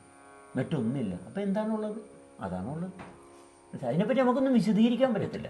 ഇതൊന്ന് മാത്രമേ ഉള്ളൂ. വിശദീകരിക്കണമെങ്കിൽ മറ്റൊന്നും വേണ്ടേ? മറ്റൊന്നില്ല. അത്രേ ഉള്ളൂ. അറിവ് ആനന്ദവും അനുഭവവും തരുന്നുണ്ട്. അതിനോടൊപ്പം തന്നെ അറിവ് അഹങ്കാരത്തിനും കാരണമാകുന്നില്ലേ? അറിവ് ആനന്ദം തരുന്നില്ല. അറിവല്ല ആനന്ദം തരുന്നത്, നിത്യതയാണ് ആനന്ദം തരുന്നത്. മാറ്റമില്ല, വേറൊരു മാറ്റത്തിന് സാധ്യതയില്ല. അതാണ് ആനന്ദത്തിൽ നമ്മളെ നിലനിർത്തുന്നത്. അറിവ് നൈമിഷികമായിട്ടുള്ള കാലത്തിൻ്റെ ഭാഗത്തുള്ളൊരു പ്രക്രിയയാണെന്നുള്ള ബോധ്യമാണ്. മനസ്സിലായി? അറിവിന് നമുക്ക് അറിവുണ്ട്, സന്തോഷമുണ്ട്, സുഖമുണ്ട്, ഇതെല്ലാം അറിവിൻ്റെ സൂചകങ്ങളാണ്. മനസ്സിലായ? പക്ഷെ ആനന്ദം എന്ന് പറയുമ്പോൾ അനന്തമാണ്, അത് നിത്യമാണ്. അത് അറിവിന് തരാൻ പറ്റത്തില്ല. അറിവിനെയും ഭേദിച്ചു പോകുമ്പോഴാണ് ആനന്ദം. എന്നാൽ അറിയുന്ന ഒരു ശരീരമുണ്ട് അവിടെ, അതോടുകൊണ്ട് കുഴപ്പമൊന്നുമില്ല. കാരണം അത് സർവ്വതിൻ്റെ ഭാഗമാണ്. അതിൻ്റെ ലക്ഷണം അതാണ്. ലക്ഷ്യമില്ല, ലക്ഷണമേ ഉള്ളൂ. മനസ്സിലായ? ലക്ഷ്യം വരുമ്പോഴാണ് നമുക്ക് കുഴപ്പങ്ങളുണ്ടാകുന്നത്. കാരണം നമ്മുടെ ലക്ഷണത്തിൽ നമ്മളിൽ സംഭവിക്കുന്ന അവസ്ഥയുമായിട്ട് നമുക്ക് പൊരുത്തപ്പെട്ടിരിക്കാൻ പറ്റുന്നില്ല. അപ്പോൾ ഒട്ടനവധി ലക്ഷ്യങ്ങൾ വരും. ഏതെങ്കിലും ഒരു ലക്ഷ്യം തിരഞ്ഞെടുക്കാൻ നോക്കും, പക്ഷെ പണി അവിടെ കിട്ടാൻ തുടങ്ങും. ലക്ഷണമല്ലേ ഉള്ളൂ, ലക്ഷ്യമില്ല. നമുക്ക് ലക്ഷ്യമില്ല, ലക്ഷണമേ ഉള്ളൂ. ലക്ഷണം ഒത്താണ് ഇരിക്കുന്നത്. അപ്പോൾ ലക്ഷണത്തിൽ എന്ത് മാറ്റം ഉണ്ടാകുന്നു? അതനുഭവിക്കുക. അതനുഭവിക്കുമ്പോൾ ആ അനുഭവത്തിൻ്റെ ഏറ്റവും സൂപ്പറായിട്ടുള്ള, ഏറ്റവും ഇമ്പോർട്ടൻ്റ് ആയിട്ടുള്ളതാണ് ആനന്ദം. കാരണം അതിനപ്പുറത്തോട്ടൊന്നുമില്ല, അനുഭവിക്കാൻ വേറെ ഒന്നുമില്ല. മനസ്സിലായി? അർഹതപ്പെട്ടത് അനുഭവിക്കുന്നു. മനസ്സിലായി? അവിടെ ഉള്ളത് അർഹതപ്പെട്ട അവിടെ സംഭവിക്കുന്നത് എന്താണ്? അത് ഓരോ മേഖലയിലും ഓരോന്നും സംഭവിക്കുന്നുണ്ട്. അപ്പോൾ ഓരോ സ്ഥലത്തും സംഭവിക്കുന്നത് അതായിട്ട് തനതായിട്ട് അറിയുന്നതാണ് ആനന്ദം. ഇനി വേറൊരു മാറ്റം അവിടെ സാധ്യമല്ല. അവിടെ ഉള്ള സർവ്വമാറ്റങ്ങളും ഒരുപോലെ അറിയുന്നു. മറ്റേത് അറിവെന്ന് പറയുമ്പോൾ ദാഹം, മനസ്സിലായ? ദാഹം മാത്രമേ അറിയുന്നുള്ളൂ. മനസ്സിലായി? ഇത് സർവ്വതും, ദാഹമുണ്ട്, വെള്ളമുണ്ട്, സർവ്വതുമുണ്ട്. അതാണ് ആനന്ദം. അന്തരം ഉണ്ടാന്ന് ചോദിച്ചാൽ ഒരു അന്തരവും ഇല്ല. കാരണം വെള്ളത്തിലുമുണ്ട്, ഈ അറിവിലുമുണ്ട്. മനസ്സിലായ? ബോധം അത് സർവ്വതിലുമുണ്ട്. പക്ഷെ നമ്മളിങ്ങനെ അറിഞ്ഞിരിക്കണം, അത് നിർബന്ധമാണ്. അത് പ്രക്രിയയുടെ ഭാഗമാണ്. ഈ പ്രക്രിയ നമ്മൾ ചിട്ടപ്പെടുത്തിയതല്ല, ആ പ്രക്രിയയാണ് നമ്മൾ ചിട്ടപ്പെടുത്തിയിരിക്കുന്നത്. അതുകൊണ്ട് ലക്ഷ്യമില്ല, ലക്ഷണമേ ഉള്ളൂ. നമുക്കെങ്ങനെ ലക്ഷ്യം തീരുമാനിക്കാം? നമ്മൾ ആരാണ് ഇതിൻ്റെ ലക്ഷ്യം തീരുമാനിക്കാൻ? പ്രപഞ്ചം ഇന്നതാകണമെന്ന് പറയാൻ നമുക്കെന്ത് അധികാരം? ഞാൻ ഇന്നതാകണമെന്ന് പറയാൻ അധികാരം എനിക്കില്ല. ഞാൻ എന്താണോ എന്ന് മനസ്സിലാക്കുക മാത്രമേ ഉള്ളൂ. സ്വാഭാവികമായിട്ടും നമ്മൾ ഒരു അറിവ് നേടുമ്പം ഒരു ചെറിയൊരു അഹങ്കാരം മനസ്സിൻ്റെതായിരിക്കാം. അഹങ്കാരം അതിൽ പിടിവരും. പക്ഷെ എങ്ങനെയായിരിക്കാം ആ ഒരു അറിവ് നേടുമ്പോഴും അഹങ്കാരം ഇല്ലാതെ നിലനിൽക്കാൻ ഒരു സാധിക്കുന്നത്? ക്ഷീണം വരുമ്പോഴറിയണ്ടേ? ക്ഷീണം എന്തുകൊണ്ടാണ്? എൻ്റെ താളത്തിന് ഒത്തതല്ല. ക്ഷീണം എപ്പോഴും നമ്മളെ സൂചിപ്പിക്കുന്നത് നിൻ്റെ പാതയിൽ, നിൻ്റെ ഭ്രമണപഥത്തിൽ നിന്ന് നീ വ്യതിചലിക്കുന്നു. അതെ, ക്ഷീണം വരുമ്പോൾ, ക്ഷീണം നിരന്തരം വരുന്നുണ്ട്, സൂചന തരുന്നുണ്ട്. സൂചിപ്പിക്കുന്ന ശ്രദ്ധയില്ല. ഇത് നിരന്തരമല്ലേ, എത്ര 10-60 വർഷമായിട്ട് ഇങ്ങനെ വളരെ 60 അല്ല കേട്ടോ, അല്ലേ, നമുക്ക് പറയാൻ പറ്റത്തില്ല. നമ്മൾ 60 എന്നൊക്കെ പറഞ്ഞു വെറുതെ പറയണ. പക്ഷേ ഈ കണക്ക് വെച്ചിട്ടാണ് ചോദ്യങ്ങൾ വരുന്നത്. എന്തെങ്കിലും ഒന്ന് പറഞ്ഞു പോയാൽ 100 ചോദ്യമാണ്. മനസ്സിലായി? പറഞ്ഞില്ലേ ഒരു ചോദ്യവും ഇല്ല, പറഞ്ഞില്ലേ ഒരു കുഴപ്പമില്ല. പക്ഷെ നമുക്ക് സംസാരിക്കാം, ഒരു കുഴപ്പമില്ല. കാരണം നമ്മൾ ഈ പ്രപഞ്ചത്തെ പ്രപഞ്ചത്തെ തന്നെ അറിയാനുള്ള തീരുമാനമാണ്. പ്രപഞ്ചം എടുത്ത തീരുമാനമാണത്. മനസ്സിലായി? പ്രപഞ്ചം എടുത്ത തീരുമാനം നിത്യമാണ്. മനസ്സിലായി? വെള്ളത്തിൻ്റെ ചാക്രിക സ്വഭാവം നോക്ക്. വെള്ളം ഐസാവുന്നു, വെയിൽ വരുന്നു, ഒഴുകുന്നു, കടലിലെത്തുന്നു, ആവിയാകുന്നു, മഴ പെയ്യുന്നു. ആഹാ, ഇത് നിരന്തരം വെള്ളം എന്നും വെള്ളം തന്നെ. വെള്ളത്തിന് ഒരു പിണക്കവും ഇല്ല. വെള്ളത്തിന് ഒരു പിണക്കവും ഇല്ല. അതുപോലെ തന്നെ മനുഷ്യനും. ഭൂമിയിലും പ്രകൃതിയിലും പ്രപഞ്ചത്തിലും കാണുന്നതെല്ലാം എപ്രകാരമാണോ അതുപോലെ തന്നെ മനുഷ്യൻ സംഭവിക്കുന്നത്. ഇതെല്ലാം സംഭവമാണ്. മനസ്സിലായോ? ജി, മൗനത്തെക്കുറിച്ച് അങ്ങയുടെ അഭിപ്രായം എന്താണ്?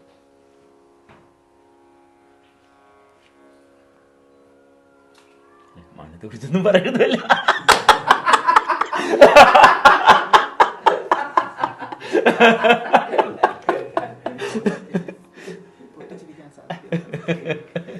അതെ, മൗനത്തിലിരിക്കുന്ന ആൾക്ക് പൊട്ടിച്ചിരിക്കാൻ പറ്റുന്ന മനസ്സിലാവും. മൗനം നമ്മളിലുള്ളതാ. മനസ്സിലായി? മൗനം നമ്മൾ ഉണ്ടാക്കുന്നതല്ല. മനസ്സിലായി? നമ്മുടെ ഉള്ളിൽ നമ്മൾ അനുഭവത്തിലൂടെ കടന്നു ചെല്ലുമ്പോൾ അനുഭവമില്ലാത്തൊരു ഭാഗമുണ്ട്. അവിടെ നിന്ന് നമുക്ക് മൗനം എന്താണെന്ന് മനസ്സിലാക്കുന്നത്. അല്ലെങ്കിൽ മൗനത്തിലൂടെയാണ് ലോകം എന്താണെന്ന് അറിയുന്നത്. നിശബ്ദതയിൽ അല്ലെങ്കിൽ നിശ്ചലാവസ്ഥയിൽ നിന്നാണ് ചലനത്തിൻ്റെ ഗതിയെ തിരിച്ചറിയാൻ പറ്റുന്നത്. പക്ഷേ ചലനത്തിൽ നിന്ന് ചലനത്തെ വിലയിരുത്താൻ പറ്റത്തില്ല. നിശ്ചലാവസ്ഥയിൽ ചലനത്തെ അറിയാൻ പറ്റുന്നു. അതുപോലെ തന്നെ മൗനം. ഞാൻ മിണ്ടാതിരുന്നു കഴിഞ്ഞാൽ അവിടെ മിണ്ടാതിരിക്കുന്നില്ല, വീണ്ടും ചലച്ചുകൊണ്ടിരിക്കുക പലതും. നമുക്ക് നിശബ്ദമാക്കാൻ പറ്റത്തില്ല. പക്ഷെ നിശബ്ദമായിട്ടൊരു തലത്തെ നമുക്ക് അനുഭവിക്കാം. അപ്പം നമ്മൾ താളത്തെ ശ്രദ്ധിക്കണം. അപ്പം ചിട്ടയെ ശ്രദ്ധിക്കണം. ചിട്ടയെ ശ്രദ്ധിച്ചാൽ ചിട്ടപ്പെട്ടിരിക്കാൻ കാരണം എന്താണ്? അവിടെയാണ് നിശബ്ദതയും നിശ്ചലാവസ്ഥയും വരുന്നത്. അത് അനുഭവത്തിൽ കിട്ടും.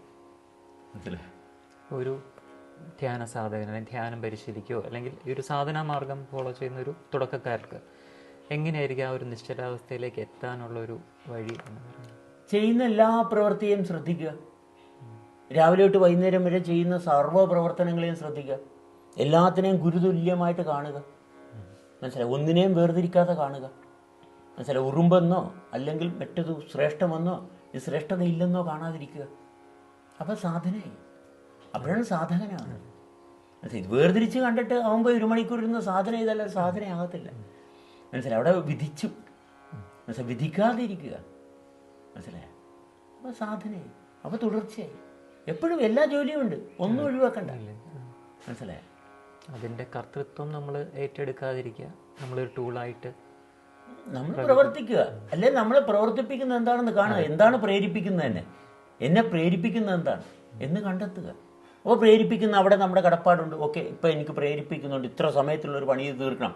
അപ്പോൾ നമ്മൾ അത് ഉത്തരവാദിത്വത്തോടെ അത് ചെയ്ത് തീർക്കുമ്പോഴാണ് നമുക്ക് അടുത്ത ലെവലിലോട്ടുള്ള ഉത്തരവാദിത്തം കയ്യിൽ വയ്ക്കാൻ പറ്റുന്നത്. അതിൻ്റെ ഉള്ള ജോലിയിൽ കള്ളത്തരം കാണിക്കരുത്.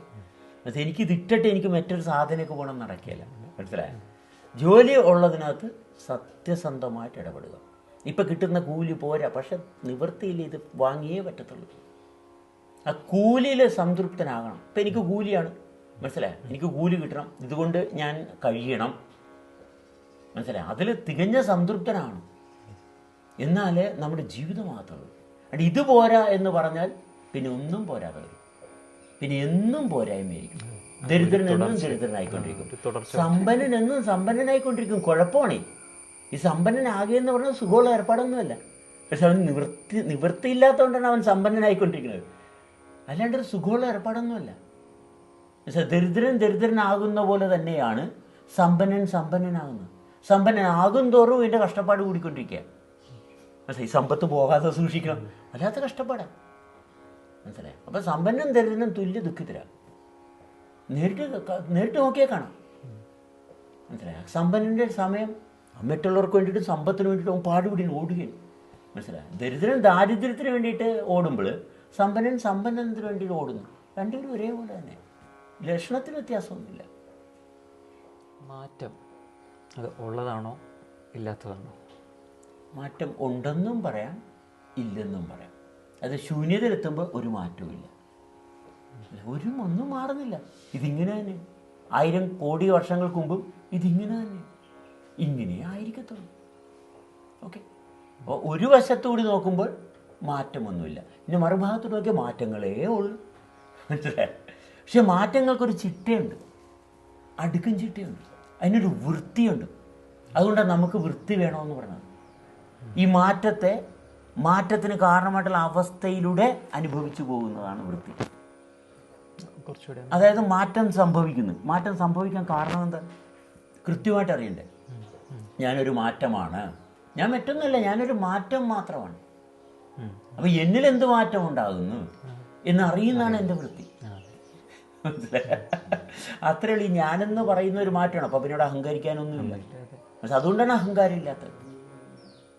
എന്നാലും ഇടയ്ക്കൊക്കെ തോന്നും കേട്ടോ അഹങ്കാരം. കാരണം നമ്മൾ വളർത്തിക്കൊണ്ടുവന്ന സാഹചര്യത്തിൻ്റെയൊക്കെ നിഴലുകൾ അവിടെ നിന്ന് ഇവിടുന്നൊക്കെ അടിക്കും. പക്ഷെ അതവിടെ ഉള്ളതാണ്. നമ്മൾ അതിനകത്ത് ബുദ്ധിമുട്ടൊന്നും വിചാരിക്കണ്ട. മനസ്സിലായി? ഗ്ലാസ്സിൽ വെള്ളം എടുക്കുമ്പോൾ ചിലപ്പോൾ ഇച്ചിരി ഒന്ന് ഷെയ്ക്ക് ചെയ്ത് പുറത്ത് പോകുമായിരിക്കും. പക്ഷെ നമ്മൾ കുടിക്കും എപ്പോഴും. പോയെന്നും പറഞ്ഞ് പുറത്ത് ദുഃഖിക്കാറില്ല. അപ്പോൾ നമ്മളെ ചിട്ടപ്പെടുത്തി കൊണ്ടുവന്ന ഒരു സാഹചര്യമുണ്ട്. കുടുംബ പശ്ചാത്തലം, സാമൂഹ്യ പ്രതിബദ്ധത, ഇതൊക്കെ നമ്മളെ നിരന്തരം ഇങ്ങനെ സ്വാധീനിച്ചുകൊണ്ടിരിക്കുക. പക്ഷേ ജീവൻ്റെ സ്വാധീനമുണ്ട്, അത് നിരന്തരം സംഭവിച്ചുകൊണ്ടിരിക്കുക. അപ്പോൾ മറ്റേ സാവകാശം അലുത്തു പോകും. അത് വെറും ഒരു പുറംചട്ടയാണ്. അത് കുറച്ച് നാൾ കഴിയുമ്പോഴത്തെ ഇങ്ങനെ വെറുതെ അലുത്തങ്ങ് പോകും. അത് നിവൃത്തിയില്ല അതിന്. മനസ്സിലായ? നമ്മളൊന്നും ചെയ്യണ്ട. മനസ്സിലായി? നമ്മുടെ പഴയ ശീലങ്ങളെല്ലാം തന്നെത്താൻ പോയിക്കോളും. കളയാൻ നോക്കണ്ട. കളയാൻ നോക്കിക്കഴിഞ്ഞാൽ അത് വീണ്ടും അത് ചുറ്റി മുറുകും. കൂടുതൽ ഒന്നും കളയാൻ നോക്കണ്ട. നല്ലതും ചീത്തവും വേർതിരിക്കാൻ നോക്കണ്ട. പ്രവർത്തിക്കുക സത്യസന്ധമായിട്ട്.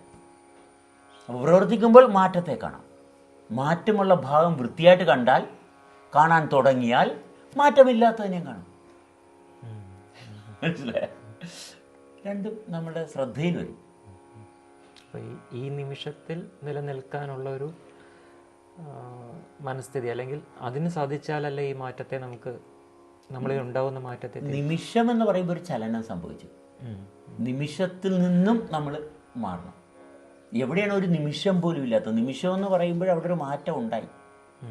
മനസ്സിലായി? അതുകൂടി ഭേദിക്കാം. മനസ്സിലായി? പരിപൂർണ്ണ നിശ്ചലാവസ്ഥ, അവിടെ സമയമില്ല, ഒന്നുമില്ല. മനസ്സിലായി? അനുഭവത്തിൽ കിട്ടും. പക്ഷെ എപ്പോൾ കിട്ടാൻ വേണ്ടി നോക്കിയാൽ അപ്പോൾ ലക്ഷ്യം വരും. ലക്ഷ്യം വന്നു കഴിഞ്ഞാൽ പോയി. ലക്ഷ്യം വന്നു കഴിഞ്ഞാൽ നമ്മുടെ ലക്ഷണം പോയി. ലക്ഷണത്തിലേ ഉള്ളു സാധ്യതകൾ, ലക്ഷ്യത്തിലില്ല. ലക്ഷണം ഒത്തു നിൽക്കുക. ഇപ്പം എൻ്റെ ലക്ഷണം പ്രകാരം ഓക്കെ, ഞാൻ ഇങ്ങനെയാണ്, എൻ്റെ കാലൊന്ന് ഒടിഞ്ഞതാണ്, ആയിക്കോട്ടെ, ഒടിഞ്ഞ കാലാണ്. പക്ഷെ അതും ലക്ഷണമൊത്താണ്. ഒടിയാൻ കാരണം എന്താണ്? ജാതകപ്രകാരം.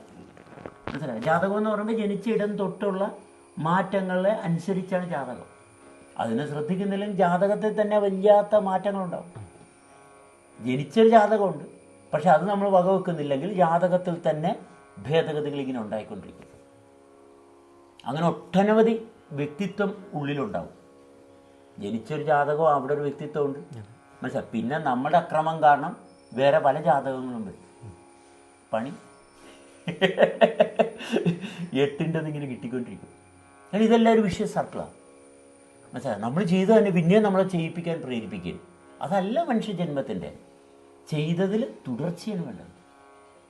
മനസ്സിലായി? ചെയ്യുന്നതിൽ തുടർച്ചയാണ് വേണ്ടത്. അപ്പോഴാണ് തെളിച്ചം ഉണ്ടാകുന്നത്. ഈ ചെയ്ത് തന്നെ പിന്നെ ചെയ്യാൻ നിർബന്ധനാകുക. കാരണം ഒന്നിൽ കൂടുതൽ ആൾക്കാർ ഒരാളിലുണ്ടല്ല, ഒരാളല്ല. മനസ്സിലായി? പല വ്യക്തിത്വങ്ങളാണ്. ഒരു സ്ഥലത്തിൽ ഭാര്യയുടെ മുമ്പിൽ ചെല്ലുമ്പോൾ ഒരാൾ, മനസ്സിലായോ? സ്കൂളിൽ ചെല്ലുമ്പോൾ ഒരാൾ, സമൂഹത്തിൽ ചെല്ലുമ്പോൾ ഒരാൾ, സുഹൃത്തിൻ്റെ അടുത്ത് ഒരാൾ, എൻ്റെ ഉള്ളിലും എനിക്ക് വേറെ ആരൊക്കെ ഉണ്ടല്ലോ, ആരോടും പറയാൻ പാടില്ലാത്ത കുറേ ആൾക്കാർ. മനസ്സിലായോ? അങ്ങനെ ഒരുപാട് വ്യക്തിത്വങ്ങളാകെ. അപകടം. മനസ്സിലായോ? ഭയങ്കര അപകടം. അതുകൊണ്ട് അപകടമായതുകൊണ്ട് ഇതെല്ലാം മറച്ചു വെച്ച് വീണ്ടും പുതിയ ഒരാളെ അഭിനയിക്കും. മനസ്സിലായി? ഞാൻ മാന്യനാണ്, ഒരു മാസ്ക് ഇട്ട്. ഒരു മാസ്ക്. ഈ മാസ്ക് നമുക്ക് ഇല്ലാത്ത രോഗങ്ങളെല്ലാം ഉണ്ടാക്കും. എല്ലാ രോഗത്തിനും കാരണം അതാണ്. ജി, അങ്ങ് ധ്യാനത്തിലാണോ നിലനിൽക്കുന്നത്, അതോ അങ്ങയിലാണോ ധ്യാനം നിലനിൽക്കുന്നത്?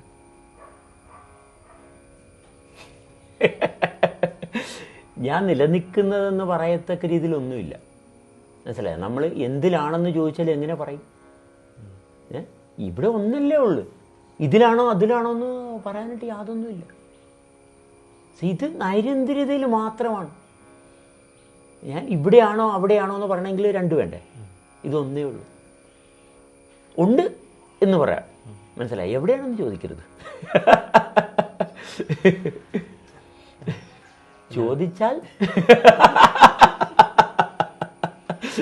ചോദിച്ചാൽ നമുക്ക് ബുദ്ധി കൊണ്ട് നമുക്ക് കുറേ കാര്യങ്ങൾ പറയാം, മനസ്സിലായോ? ഒരു എക്സ്പ്ലനേഷൻ തന്നു, പക്ഷെ കുറേ കഴിയുമ്പോഴത്തേക്കും നമുക്ക് പിന്നെയും തോന്നുമ്പോൾ അത് ശരിയാകത്തില്ലല്ലോ, മനസ്സിലായി? പിന്നെ മാറ്റി പറയാം, മാറ്റി പറഞ്ഞത് ശരിയാവും അപ്പം, പക്ഷെ പിന്നെയും കുറേ കഴിയുമ്പോൾ ആ ഉത്തരവും ശരിയാകത്തില്ല, മനസ്സിലായി? അതാണ് ജീവിതം, മനസ്സിലായി? അതാണ് പ്രപഞ്ചം. ഇത് ഒന്നിനെ നമുക്ക് വ്യത്യസ്തമായിട്ടുള്ള അനേകം ആയിരം കോടിക്കണക്കിന് വ്യാഖ്യാനങ്ങളിൽ കൊണ്ടുവരാം. കാരണം അത്രക്കേറെ മാറ്റങ്ങൾക്ക് വിധേയമാകുന്നുണ്ട്, മനസ്സിലായി? മനസ്സൊരു സമയത്ത് പറയുന്നത് ബാലു കൊള്ളാം, നല്ല മനുഷ്യനാണ്. അടുത്ത നിമിഷം പറയുന്നത് ബാലു ആൾ ശരിയല്ലല്ലോ, മനസ്സിലായേ? ഇമ്പ്രഷൻ മാറാം. ഇതെല്ലാം ഇമ്പ്രഷൻസാണ്. എന്നുവെച്ചാൽ മർദ്ദത്തിൻ്റെ കാലത്തിൻ്റെ ഉള്ളിൽ നിൽക്കുമ്പോഴാണ് ഇമ്പ്രഷൻസ് ഉണ്ടാകുന്നത്. അത് വെളിച്ചത്തിൻ്റെ ഭാഗം, ആ വെളിച്ചത്തിൽ ആരംഭിക്കുന്നിടത്താണ് ഇമ്പ്രഷൻ ഉണ്ടാകുന്നത്. പക്ഷേ വെളിച്ചത്തെ ഭേദിച്ചു കഴിഞ്ഞാൽ ഇമ്പ്രഷൻസ് ഇല്ല. ഒരാളൊരു ചോദ്യം ചോദിക്കുമ്പോൾ അയാൾ പ്രത്യേക ഒരു അവസ്ഥയിൽ ഇരുന്നുകൊണ്ടാണ് ചോദിക്കുന്നത്. അയാൾക്ക് ഞാൻ ഇമ്പ്രഷൻ ഇല്ലാത്തൊരു ഉത്തരം കൊടുത്തിട്ട് ഒരു കാര്യമില്ല, മനസ്സിലായി? കാരണം ആ ചോദ്യകർത്താവിൻ്റെ ആവശ്യം എന്താണ്, മനസ്സിലായി? ഒരു പ്രത്യേക മേഖലയിൽ ഉൾപ്പെട്ടിരിക്കുന്നവർക്ക് വേണ്ടിയിട്ടാണ് ചോദ്യം വരുന്നത്. പക്ഷെ ആ മേഖലയായിട്ടൊരു ബന്ധമില്ലാത്ത ഉത്തരവാണ് വരത്തുള്ളൂ. എന്താ ചെയ്യുക? പിന്നെ നിങ്ങളൊന്ന് എന്നെ ഒന്ന് മയപ്പെടുത്തി ചൂരിലൊക്കെ ഒന്ന് അടിച്ച് ഒന്ന് ഇരുത്തിയാൽ ചിലപ്പോൾ നിങ്ങൾക്ക് പറ്റുന്ന ഉത്തരം ചിലപ്പോൾ കിട്ടിയെന്നിരിക്കും, മനസ്സിലായോ? കാരണം നിങ്ങളുടെ താല്പര്യമാണ്. ആ താല്പര്യത്തിനനുസരിച്ച് എന്നെ ഒന്ന് ചിട്ടപ്പെടുത്തണം. ഒന്ന് ചെറുതായിട്ടൊന്ന് അടിച്ച്, മനസ്സിലായോ? ശിക്ഷിച്ച് ചെവിക്കൊക്കെ ഒന്ന് പിടിച്ചു കഴിഞ്ഞാൽ അവിടെയൊക്കെ ഇരിക്കും.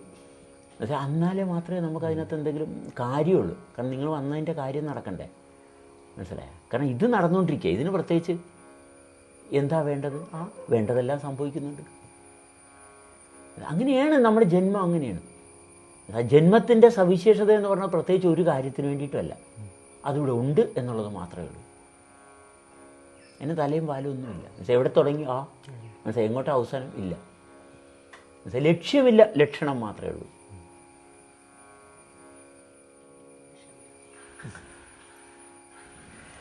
എനിക്ക് ദേഷ്യം വരാറുണ്ട്. പിന്നെ തീർച്ചയായിട്ടും ദേഷ്യമുണ്ട്, സങ്കടമുണ്ട്, വാശിയുണ്ട്, ഭയമുണ്ട്, അക്രമാസക്തിയുണ്ട്, കൊതിയുണ്ട്, മനസ്സിലായി? ഇതെല്ലാം മനുഷ്യ ശരീരത്തിനുള്ളതാണ്, മനസ്സിലായി? ഇതെല്ലാം ശരീരത്തിനുള്ളതാണ്. പക്ഷെ നമ്മൾ ഉപയോഗിക്കണം.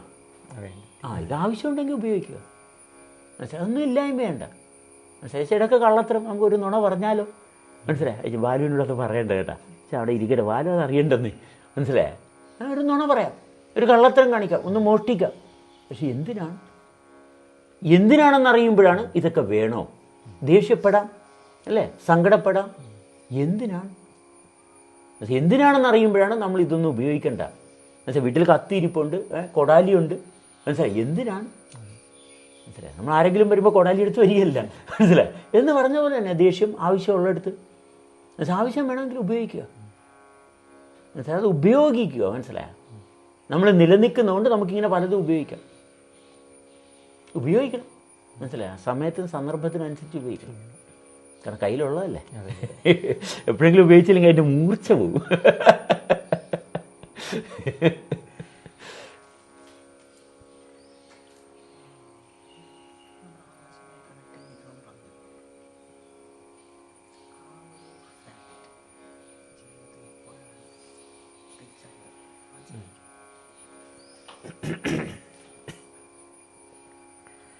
അങ്ങ് തുടക്കത്തിൽ നമ്മൾ ആകാശമായിട്ട് ചേർന്ന് നിൽക്കണമെന്ന് പറഞ്ഞില്ല. അപ്പം ആ ഒരു സത്യം അങ്ങ് ഏത് നിമിഷത്തിലാണ് തിരിച്ചറിഞ്ഞത്? സത്യം ഒരിക്കലും നമ്മൾ തിരിച്ചറിയുന്നില്ല, മനസ്സിലായോ? സത്യം നമ്മൾ തിരിച്ചറിയുന്നില്ല, സത്യത്തിലാണ് നമ്മൾ നിൽക്കുന്നത്. ഇത് നിരന്തരം ഇതിങ്ങനെ പലതും പറയും. ഇപ്പോൾ ബാലു വന്നു, മനസ്സിലായി? ബാലുവിനെ എപ്പോഴാണ് തിരിച്ചറിഞ്ഞതെന്ന് ചോദിച്ചു കഴിഞ്ഞാൽ അത് പോയിൻ്റ് ചെയ്യാൻ പറ്റുമോ? പോയിൻ്റ് ചെയ്യാൻ പറ്റത്തില്ല. എപ്പോഴാണ് ബാലുവിനെ അറിഞ്ഞത്? അങ്ങനൊരു ഭാഗമുണ്ടോ? ഇല്ല. കാരണം ഇത് സത്യമാണ്, ബാലുവിടെ ഉള്ളതാണ്. ബാലുവിനെ എപ്പോഴാണ് ഞാൻ പരിചയപ്പെട്ടതെന്ന് ചോദിച്ചു കഴിഞ്ഞാൽ വിശദീകരണമില്ല. സത്യം എന്നും നിത്യമാണ്. അവിടെ എന്നാണ് തിരിച്ചറിഞ്ഞത് ചോദിച്ചു കഴിഞ്ഞാൽ അതിനൊരു അളവ് പോലും തരാൻ പറ്റത്തില്ല, ഇത് അളക്കാൻ പറ്റത്തില്ല. മനസ്സിലായി? നമ്മളെല്ലാം പറയും ഞാൻ അന്നാണ് ഇന്നാണെന്നൊക്കെ നമ്മൾ പല ഉപമകൾ പറയും. ഞാൻ ചേർത്തല പോയപ്പോഴാണ്, ഞാൻ തിരുവനന്തപുരത്ത് വെച്ചാണ് എന്നൊക്കെ പറയുന്നതിൽ വലിയ കഥയൊന്നുമില്ല. തിരുവനന്തപുരത്ത് ഇത്രാം വയസ്സിലാണ് എനിക്ക് ബോധോദയം ഉണ്ടായെന്നൊക്കെ പറയും. മനസ്സിലായി? ചിലപ്പോൾ നല്ലൊരു അടി കിട്ടിയതായിരിക്കും. മനസ്സിലായി? അതുകൊണ്ട് അടിയെ പറ്റി പറയും. മനസ്സിലായി? അപ്പോഴാണ് ഇത് ഉണ്ടായെന്നാണ് ധരിക്കുന്നത്. പക്ഷേ എപ്പോഴോ ഉണ്ടായിരുന്നു. ഈ അടി കിട്ടിയതിന് ശേഷമാണ് എനിക്ക് മനസ്സിലായി ശരിയൊരു മാറ്റം ഉണ്ടല്ലോ, ഇത് പണ്ടത്തെ പോലെ അല്ലല്ലോ. കാരണം അടിയാണ് അവിടെ റിമാർക്കബിളായിട്ട് വരുന്നത്. അതുകൊണ്ടാണ് അങ്ങനെ പറയുന്നത്. അല്ലെങ്കിൽ അങ്ങനെ ഇല്ല. കാരണം ഇത് ബോധമുള്ളതാണ്, സത്യമുള്ളതാണ്. സത്യത്തെ എപ്പോഴാണ് അറിഞ്ഞതെന്ന് ചോദിച്ചു കഴിഞ്ഞാൽ വിശദീകരിക്കാൻ പറ്റുമോ? ഇല്ല, ഒരിക്കലും ഇല്ല. വേണമെങ്കിൽ നമുക്ക് ഒരു കഥ പറയാൻ വേണമെങ്കിൽ അല്ലേ, ഒരു കഥ ഉണ്ടാക്കി പറയാം. പക്ഷെ ആ കഥ കുറച്ച് കഴിയുമ്പോൾ തന്നെ ആ കഥ ശരിയാകില്ലല്ലേ. മനസ്സിലായി? കാരണം 1000 കഥകൾ വരും. നിങ്ങളിപ്പോൾ ഇങ്ങനെ ചോദിച്ചുകൊണ്ട് ഒരു കഥ വേണമെങ്കിൽ എങ്ങനെയെങ്കിലും ഉണ്ടാകുമായിരിക്കും. പക്ഷെ കഥ ഉണ്ടാകുന്നില്ല, അതുകൊണ്ട് പറയുന്നില്ല. മനസ്സിലായി? അത് ഉണ്ടാകാനുള്ള സാധ്യതയുണ്ട്. നമ്മുടെ ശരീരത്തെ നമ്മൾ എങ്ങനെയാണ് കൊണ്ടു നടക്കുന്നത്? ശരീരത്തെ കൊണ്ടു നടക്കുന്നതനുസരിച്ചാണ് കഥകളൊക്കെ ഉണ്ടാകുന്നത്. ചില കലാകാരന്മാരെ കണ്ടിട്ടില്ല, അവരെ കല എവിടെയാണ് അവരുടെ കലാരൂപങ്ങൾ അവതരിപ്പിക്കേണ്ടത് അവിടെ എത്തുമ്പോൾ അവർ ആക്റ്റീവ് ആയിക്കോളും. മനസ്സിലായി? അതങ്ങനെയാണ്. ഇപ്പം ഞാൻ ആക്റ്റീവാണ്. ഇപ്പം നിങ്ങളിങ്ങനെ വന്നിരിക്കണതുകൊണ്ട് ഞാൻ ഇങ്ങനെ ആക്റ്റീവാണ്. ഇത് മാറുമ്പോൾ, സാഹചര്യം മാറുമ്പോൾ ഞാൻ വേറെ രീതിയിൽ ആക്റ്റീവാണ്. സന്ദർഭത്തിനനുസരിച്ച് ബാഹ്യമായിട്ടുള്ള ചേഷ്ടകളിൽ മാറ്റം വരും, പക്ഷെ ആന്തരികതയിൽ മാറ്റം വരത്തില്ല. അതെന്നും സജീവമാണ്. അതുകൊണ്ടാണ് ബാഹ്യമായിട്ടുള്ള ഏതവസ്ഥയും. മനസ്സിലായി? നമുക്ക് കള്ള് ഷാപ്പിലും പോകാം, കള്ളു കുടിക്കണമെന്ന് നിർബന്ധമില്ല. മനസ്സിലായി? ഞാൻ ശരിക്കും മദ്യപിച്ചിരുന്ന ആളാണ്. സുപ്രഭാതത്തിൽ എടാ ഇതെന്ത് പരിപാടിയായി കാണിക്കണത്? ഒരു കഥയുമില്ല, നിർത്തി. മനസ്സിലായി? ഒരാവശ്യമില്ല. മനസ്സിലായി? ഇപ്പം അത് ഇല്ല. ഞാൻ നിർത്തിയാന്ന് ചോദിച്ചാൽ നിർത്തിയിട്ടില്ല, പക്ഷെ ഇല്ല, ശരീരം സ്വീകരിക്കുന്നില്ല, അത്രയേ ഉള്ളൂ. നേരത്തെ പറഞ്ഞ പോലെ പോകേണ്ട സമയത്ത് അതങ്ങ് പോകുമെന്ന് പറഞ്ഞ പോലെ. അതെ അതെ അതെ അതെ അതെ അതെ തന്നെത്താൻ വിട്ടു വെക്കുള്ളൂ. പല രോഗങ്ങളുണ്ടായിരുന്നു, പല പ്രശ്നങ്ങളുണ്ടായിരുന്നു. മനസ്സിലായി? പുറമേ നടക്കുമ്പോൾ പെണ്ണുങ്ങളെ കാണുമ്പോൾ ലൈംഗികമായിട്ട് ബന്ധപ്പെടണമെന്ന് തോന്നലുണ്ടായിട്ട് നടന്ന കുറേ കാലം, അത് കുറേ വർഷം അങ്ങനെ നടന്നത്. മനസ്സിലായി? സ്ത്രീയെ കണ്ട ഇത് ലൈംഗികമായിട്ട് ബന്ധപ്പെടാനുള്ള ഒരു ഉപകരണമായിട്ടാണ് കണ്ടത്. പക്ഷേ പിന്നെയാണ് ഒരു സുപ്രഭാതത്തിൽ മനസ്സിലായി അതല്ല. ഇതെല്ലാം തെളിഞ്ഞു വരും. മനസ്സിലായ? ഇതെല്ലാം നമ്മളിൽ നിന്ന് തന്നെ തെളിഞ്ഞു വരും. അതുകൊണ്ട് വേറെ ഒന്നുമില്ല. മനസ്സിലായി? തെളിമ ഉണ്ടായിക്കൊണ്ടിരിക്കും. തെളിയുന്നവന് ആഹാ ആശ്വാസം. തെളിമയിൽ പോവുക. മനസ്സിലായ? നമ്മൾ ആര് വേണേലും എന്ത് പേരിട്ട് വിളിച്ചോട്ടെ, പക്ഷെ ആ പേരിലൊന്നും നമ്മൾ ഇല്ലെന്നുള്ളതാണ് വാസ്തവം. നമ്മൾ പേരിടേണ്ടവരല്ല, പേരില്ലാത്തവരാണ്. മനസ്സിലായി? പേരില്ലാത്തവരാണ്. ഇതിനെ നമുക്കൊരിക്കലും വേറിട്ട് വിശേഷിപ്പിക്കാൻ പറ്റത്തില്ല. കാരണം സർവ്വതിനെയും അറിയുന്നവനാണ്. അപ്പോൾ എങ്ങനെയാണ് വേറിട്ട് വിശേഷിപ്പിക്കുന്നത്? ഇതെന്താണെന്ന് എങ്ങനെ പറയും? പറയേണ്ട ആവശ്യമില്ല. ബാലു ഇന്നതാണെന്ന് പറയേണ്ട ആവശ്യമില്ല. കാരണം ബാലുവിൽ നിരന്തരം മാറ്റം സംഭവിച്ചുകൊണ്ടിരിക്കുന്നു. അപ്പോൾ ഞാൻ പറയുന്നത് ബാലു ഒരു അഹങ്കാരിയാണ്, എങ്ങനെ ശരിയാവും? ആ സന്ദർഭത്തിൽ അഹങ്കാരം പ്രകടിപ്പിച്ചോ കറക്റ്റാണപ്പം. ആ നിമിഷത്തെ സത്യം അതാണ്. അത്രയേ ഉള്ളൂ.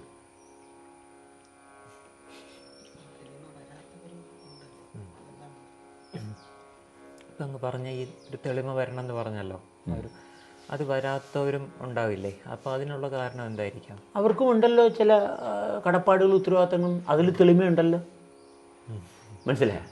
അവർക്കും തെളിച്ചമുള്ള ചില കാര്യങ്ങളുണ്ട്, അതിലവർ സത്യസന്ധത നിലനിർത്തുന്നില്ല. കാരണം അവർക്ക് താല്പര്യമില്ല എൻ്റെ തെളിമ കൂടുതൽ തെളിയിക്കണം എന്ന് അവർക്ക് താല്പര്യമില്ല. അവർ തന്നെ അവരെ ഇടിച്ചു താഴ്ത്തുന്നു. പിന്നെ ആരെന്ത് ചെയ്യാൻ? ഇതെല്ലാം പരസ്പരം ബന്ധമുള്ളതാണ്. ബന്ധമില്ലാത്ത ഒന്നുമില്ല. അവരുമായിട്ട് കണക്ട് ചെയ്ത അടുത്തൊരാളുണ്ട്, അങ്ങനെ അല്ലാത്ത ആരുമില്ല ഈ ലോകത്ത്. ചുറ്റുപാടുമുള്ളതുമായിട്ട് ബന്ധമുണ്ട്. ചുറ്റുപാടുമുള്ള ബന്ധം എങ്ങനെയാണ് അനുഭവിക്കുന്നത് അല്ലേ? ചുറ്റുപാടായിട്ട് ബന്ധമില്ലാത്ത ആരുമില്ല. എല്ലാ ആൾക്കാർക്കും ചുറ്റുപാടുമായിട്ട് ബന്ധമുണ്ട്. ആ ചുറ്റുപാടുമായിട്ടുള്ള ബന്ധം എങ്ങനെയാണ് ആ വ്യക്തി കൊണ്ടുപോകുന്നത്? ചുറ്റുപാടുമുള്ളതിനെ ഒന്നിനെ അംഗീകരിക്കില്ലെങ്കിൽ ഈ വ്യക്തിയും അവിടെ അംഗീകരിക്കപ്പെടത്തില്ല. ഇവിടെ പ്രകൃതിയൊന്നും ഇങ്ങനെ കിടക്കേണ്ടതല്ലെന്ന് പറഞ്ഞാൽ, ഇവിടെ പ്രകൃതി ദുരന്തം എന്ന് പറഞ്ഞാൽ പ്രകൃതി ദുരന്തം ഇല്ല കേട്ടോ. ഒരിക്കലും പ്രകൃതിയുടെ സ്വഭാവമാണത്. വെള്ളം താഴെത്തൊട്ടേ ഒഴുകത്തുള്ളൂ അല്ലേ? വെള്ളം ഒഴുകുന്നതിൻ്റെ ഭാഗത്ത് കൊണ്ട് കെട്ടിടം വെച്ച് കഴിഞ്ഞാൽ വെള്ളത്തിന് നോക്കാം. ഇത് നമ്മളെ ശ്രേഷ്ഠനായിട്ടുള്ള ബാലുജി ഒരു കെട്ടിടം പണിതിട്ടുണ്ട്, ഇതുകൊണ്ട് മാറി ഒഴുകണം. ഇല്ല, വെള്ളത്തിന് അറിവില്ല. മനസ്സിലായോ? വെള്ളം ഒഴുകുന്ന പാതയിൽ കൊണ്ട് കെട്ടിടം വെച്ചിട്ട് പ്രകൃതി ദുരന്തം പ്രളയം ഉണ്ടായെന്ന് പറഞ്ഞിട്ട് ഒരു കാര്യമില്ല. പറയാം, മനസ്സിലായി? അലമുറയിട്ട് കരയാം. വിഷമം മാത്രമേ ഉണ്ടാവുള്ളൂ. മനസ്സിലായോ? വിഷമം മാത്രമാകരുതും. വിഷമം നമ്മളിലുണ്ട്, വിഷമം മാത്രമാകരുതും. മനസ്സിലായോ? സർവ്വതും കൈകാര്യം ചെയ്യണം.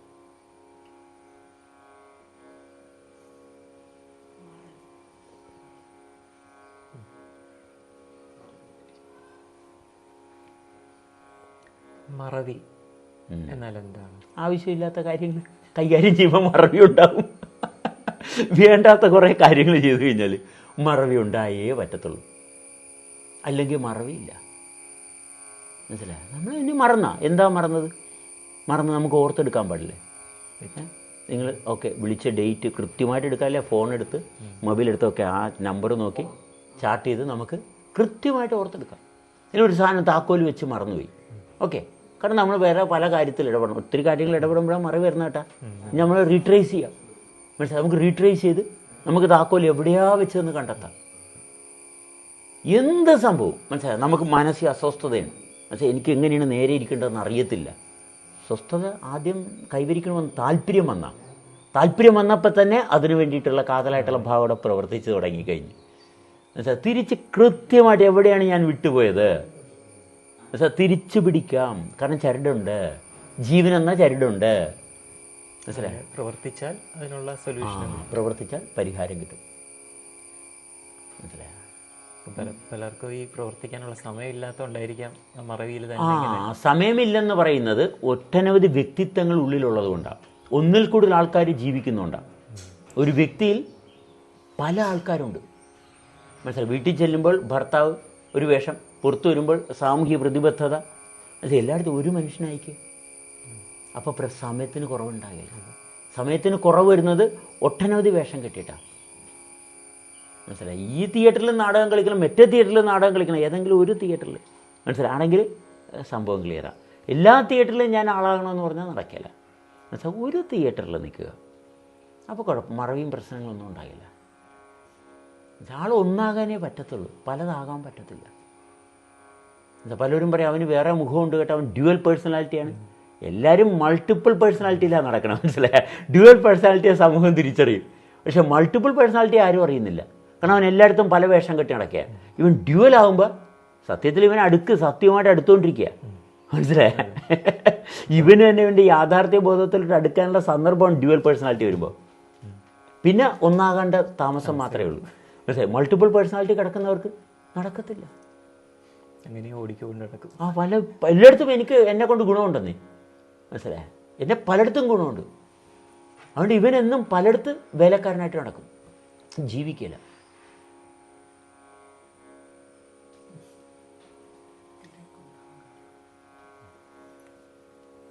നേരത്തെ സൂചിപ്പിച്ചല്ലോ, സമയമില്ല എന്ന് പറയുന്ന ഒരു ഇത് പല ഇതിന് ഓടി നടക്കുന്നുണ്ട്. തിരക്കുണ്ടാവാനുള്ള കാരണം എന്തായിരിക്കും? ഇപ്പോൾ ഇവിടെ ഇരിക്കുമ്പോഴത്തേക്ക് എൻ്റെ ഉള്ളിൽ വേറൊരു കാര്യം ചെയ്യാനുണ്ട്. അപ്പുറത്ത് പാല് കാച്ചാൻ വെച്ചിട്ടുണ്ട്, എന്നിട്ടാണ് ഞാൻ ഇവിടെ വന്നിരിക്കുന്നത്. മനസ്സിലായി? പാല് കാച്ചി കഴിഞ്ഞിട്ട് ഇങ്ങോട്ട് വന്നു കഴിഞ്ഞാൽ തിരക്കില്ലേ? അത് മാറ്റി വെച്ചിട്ട് വരുന്നാൽ പോരെ. അതിനിടയിൽ ഇവിടെ വെച്ച് ഇതും വേണം അതും വേണം, ഈ രണ്ടും ദഹിക്കത്തില്ല. ദഹനക്കേടാ. മനസ്സിലായി? തിരക്കിൻ്റെ കാര്യം ദഹനക്കേടാ. ഒന്നിലും സമാധാനമില്ല. ഏതെങ്കിലും ഒന്ന് കഴിച്ച് ദഹിക്കട്ടെ. സമയം ഇരുന്ന് കഴിച്ചിട്ടില്ല. ഭക്ഷണം ഇരുന്ന് കഴിച്ചിട്ടില്ല. എന്നുവെച്ചാൽ ഭക്ഷണം സമയത്തിനോടൊപ്പം ഇരുന്ന് കഴിക്കണം. ഭക്ഷണം സമയത്തിനോടൊപ്പം ഇരുന്ന് കഴിക്കണം. കാരണം ഭക്ഷണം രൂപം കൊണ്ട് വരാൻ സമയം എടുത്തിട്ടുണ്ട്. ഭക്ഷണം ദഹിക്കാനും സമയമെടുക്കും. അപ്പോൾ സമയം കൊടുക്കണം ഭക്ഷണത്തിന്. എന്നുവെച്ചാൽ വാവിൽ വെക്കുന്ന ഭക്ഷണത്തെ അറിഞ്ഞു കഴിക്കണം. അറിഞ്ഞു കഴിക്കുന്നതിന് തിരക്കില്ല. ഭക്ഷണത്തിനോടൊപ്പം നമ്മളൊരു മാന്യത കാണിക്കണ്ടേ? ഭക്ഷണം ഉണ്ടായി വരാൻ സമയമെടുത്ത്, ഭക്ഷണ ജീവനുണ്ട്, ആ ജീവൻ നിലനിൽക്കെ തന്നെ എന്നിലെ ജീവൻ്റെ സ്പന്ദനവുമായിട്ട് താതാമ്യം പ്രാപിക്കണം. അപ്പോൾ അറിഞ്ഞ് രുചിയോടുകൂടി സമയം കൊടുത്ത് ഭക്ഷണം കഴിക്കണം. അപ്പോൾ സമയം കൊടുത്ത് ഓരോ പ്രവൃത്തി ചെയ്യുന്നുണ്ടെങ്കിൽ തിരക്കില്ല. മനസ്സിലായി? ഇത് ഒന്നിൽ കൂടുതൽ കാര്യങ്ങൾ. ആരാണ് ഒന്നിൽ കൂടുതൽ കാര്യങ്ങൾ? ഞാൻ ഒരാൾ മാത്രമല്ല, എന്നിൽ വേറെ ആളുണ്ട്. മനസ്സിലായി? മറ്റേ ആളാണ് പാല് വെച്ചിട്ടുണ്ട് കേട്ടോ, അത് വേറെ ആളാണ് പറയണത്. മീറ്റുമിൽ ഇരിക്കണം കേട്ടോ, അത് വേറെ ആളാണ് പറയണത്. മനസ്സിലായി? അവിടെ പ്രശ്നം വേണ്ട. ഇപ്പോൾ മീ ചാനൽ, അതിനിടെ ഞാൻ വണ്ടർഫുൾ ലിവിങ്, ഞങ്ങളുടെ ഒരു യൂട്യൂബ് ചാനലുണ്ടേ. അപ്പോൾ വണ്ടർഫുൾ ലിവിങ് യൂട്യൂബ് ചാനലിലൂടെ ഇതിനിടെ കുത്തിക്കേട്ടണമെന്ന് മനസ്സിലായി? തോന്നിക്കഴിഞ്ഞാൽ പ്രശ്നമായില്ലേ? മനസ്സിലായി? അത് നിങ്ങൾ ഡിലീറ്റ് ചെയ്ത് കളയുകയും ചെയ്യും. മനസ്സിലായി? നമ്മുടെ താല്പര്യമാണ് യൂട്യൂബ് വണ്ടർഫുൾ ലിവിങ് എന്നുള്ള യൂട്യൂബ് ചാനലിലൂടെ ഇൻസ്റ്റോൾ.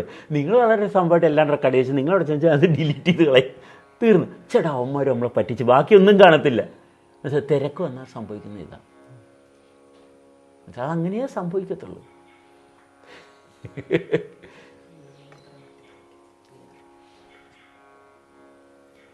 നിയന്ത്രണം, അതിനെക്കുറിച്ചൊന്ന് വിശദീകരിക്കാം.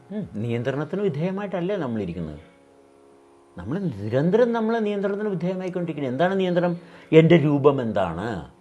എൻ്റെ രൂപമാണ് എന്നെ നിയന്ത്രിക്കുന്നത്. ഇതാണ് എൻ്റെ സ്വരൂപം. എൻ്റെ സ്വരൂപം ഇതാണ്. അപ്പോൾ നിയന്ത്രണത്തിലാണ്. ഈ സ്വരൂപത്തിൽ നിന്ന് മാറുമ്പോഴാണ് വികൃതമാകുന്നത്. അപ്പോഴാണ് നിയന്ത്രണം വിട്ടത്. മനസ്സിലായോ? അവിടം വരെ വളവ് വരെ ഞാൻ ഓടിച്ച്, പിന്നെ നിയന്ത്രണം വിട്ട് ഓടിച്ച് അപകടം ഉണ്ടായി. മനസ്സിലായോ? വളവ് വരെ ഞാൻ ഓടിച്ച്, പിന്നെ നിയന്ത്രണം വിട്ട്, പിന്നെ നിയന്ത്രണം വിട്ട് ഓടിച്ച്. മനസ്സിലായി? പിന്നെ നിയന്ത്രണം വിട്ടോടിച്ചു. എൻ്റെ രൂപം, എൻ്റെ സ്വരൂപമാണ് എന്നെ നിയന്ത്രിക്കുന്നത്. എൻ്റെ സ്വരൂപത്തെ ഞാൻ അനുഭവിക്കുമ്പോൾ നിയന്ത്രണത്തിലാണ്. വളരെ സിമ്പിളാണ്.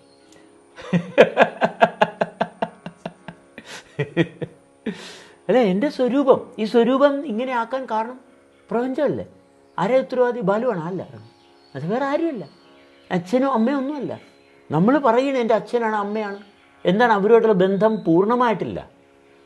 അവരുമായിട്ടുള്ള ബന്ധം, അമ്മയായിട്ടുള്ള ബന്ധം പൂർണ്ണമാകുമ്പോൾ എൻ്റെ രൂപം തെളിഞ്ഞു വരും. അമ്മയായിട്ടുള്ള ബന്ധം പൂർണ്ണമാകാത്തത് കൊണ്ടാണ് എൻ്റെ രൂപം തെളിയാത്തത്. അവിടെ സത്യസന്ധമാണ്. അമ്മയുടെ ഗർഭപാത്രത്തിലല്ലേ ശരീരം രൂപം കൊണ്ടത്. എന്നുവെച്ചാൽ തള്ളിക്കളയാൻ പറ്റത്തില്ല അമ്മേനെ. അമ്മയെ തള്ളിക്കളഞ്ഞാൽ നിയന്ത്രണം വിട്ട്. അമ്മയ്ക്കേ ഈ ശരീരം ഉണ്ടാക്കാനുള്ള ബ്ലൂ പ്രിൻ്റ് കൊടുത്തിട്ടുള്ളൂ. മനസ്സിലായി? ബ്ലൂ പ്രിൻ്റ് കിട്ടിയത് അമ്മയുടെ കയ്യിലാണ്. മനസ്സിലായി? പുരുഷൻ്റെ കയ്യിലല്ല കിട്ടിയത്. പുരുഷൻ്റെ കയ്യിൽ വേറെ ചില സംഭവങ്ങളൊക്കെ ഉണ്ട്. ജാട നമുക്ക് എടുക്കാം, വരട്ടെ. പക്ഷെ പുരുഷന് ഭൂമിയിൽ കാര്യങ്ങളൊന്നുമില്ല. ഭൂമിയിൽ സ്ത്രീക്ക് മാത്രമേ കാര്യമുള്ളൂ. കുറച്ചും കൂടി അത് വ്യക്തമാക്കാം. ഭൗതിക തലത്തിൽ രൂപം കൊണ്ട കാര്യങ്ങളുടെ സർവ്വ കാര്യങ്ങളും തീരുമാനിക്കുന്ന സ്ത്രീയാണ്. സൃഷ്ടിക്കപ്പെട്ട വ്യവസ്ഥയുടെ അധികാരം സ്ത്രീയുടെ കയ്യിലാണ്. നമ്മളെ സൃഷ്ടിച്ച സ്ത്രീയുടെ ശരീരത്തിലാണ്. അവിടെ സൃഷ്ടി നടന്നത് അവിടെയാണെങ്കിൽ, സൃഷ്ടി നടന്നിടത്തല്ലേ നമ്മുടെ കാര്യങ്ങൾ നിശ്ചയിക്കപ്പെടത്തുള്ളൂ. അതിൽ വിനയം കാണുമ്പോഴാണ് നമ്മൾ പുരുഷൻ എന്ന് പറയുന്ന ആകാശമായിട്ടുള്ള ബന്ധം വരുന്നത്. അപ്പോഴേ ആകാശത്തിന് കാര്യമുള്ളൂ. സൃഷ്ടിക്കപ്പെട്ട വ്യവസ്ഥയെ അനുഭവിക്കാൻ പറ്റാത്തവന് ആകാശത്തിൽ എന്ത് കാര്യം? അങ്ങോട്ട് എത്തത്തില്ല. പറയുമ്പോൾ കേൾക്കുമ്പോൾ തോന്നുമ്പോൾ എന്തോ സംഭവമൊക്കെയാണെന്ന് വെറുതെയാണ് തോന്നിയിട്ടൊരു കാര്യമില്ല. ഞാൻ സംഭവമാണെന്ന് മനസ്സിലാക്കുന്നിടത്ത് മാത്രമേ കാര്യമുള്ളൂ. അവൻ സംഭവമാണെന്ന് അറിഞ്ഞിട്ട് കാര്യമില്ല. അവനുമായിട്ട് എനിക്കെന്തു ബന്ധം? കയ്യും കാലം വെച്ച് മനുഷ്യരൂപം ഉണ്ടെങ്കിൽ എന്തോ ബന്ധമുണ്ട്. പൊരുത്തപ്പെടാം, മതി. ഇത്രയേ ഉള്ളൂ കാര്യം. ഏതെങ്കിലും ഒരു മനുഷ്യനായിട്ട് പൊരുത്തപ്പെടാൻ സാധിക്കുന്നുണ്ടെങ്കിൽ നമ്മുടെ സർവ്വ സവിശേഷതകളെയും നമ്മുടെ അനുഭവത്തിൽ തുറന്നു വരും. കോടിക്കണക്കിന് മനുഷ്യരുണ്ട്, എന്നിട്ടും മനുഷ്യത്വം ഇല്ല. കാരണം മനുഷ്യന് സമ്പർക്കത്തിന് സമയമില്ല, തിരക്കല്ലേ, ഓട്ടമല്ലേ. എന്നുവെച്ചാൽ കാരണം ആശുപത്രിയിൽ എന്നുവെച്ചാൽ പാൻ കാർഡ് എടുത്ത് വെച്ചിട്ടുണ്ട്, പെർമനൻ്റ് അക്കൗണ്ട് നമ്പർ. മനസ്സിലായി? ആശുപത്രി എനിക്ക് ഇൻഷുറൻസ് ഉണ്ട്, 5 പൈസ ചിലവില്ല. മനസ്സിലായി? 5 പൈസ എനിക്ക് ചിലവില്ല. അതുകൊണ്ട് എനിക്ക് ഏത് രോഗം വന്നാലും കുഴപ്പമില്ല. മനസ്സിലായി? ഇൻഷുറൻസാണ്. ആ ഗ്യാരണ്ടിയാണ് നമ്മുടെ ഏറ്റവും വലിയ കുഴപ്പം. ഒരൊറ്റ ഗ്യാരണ്ടിയേ ഉള്ളൂ. അത് മനസ്സിലാക്കത്തിടത്തോളം കാലം ഓടിക്കൊണ്ടേയിരിക്കും. ഇത്ര തലമുറകൾ കഴിഞ്ഞ്. മനസ്സിലായി? അറിയാനാണെങ്കിൽ വളരെ സിമ്പിളാണ്. ഒരു നിമിഷം മതി. ആഗ്രഹിച്ചാലും ഒരിക്കലും ആഗ്രഹം പറ്റത്തില്ല. ഇത് ആഗ്രഹിച്ചാൽ അനന്തമാണ്.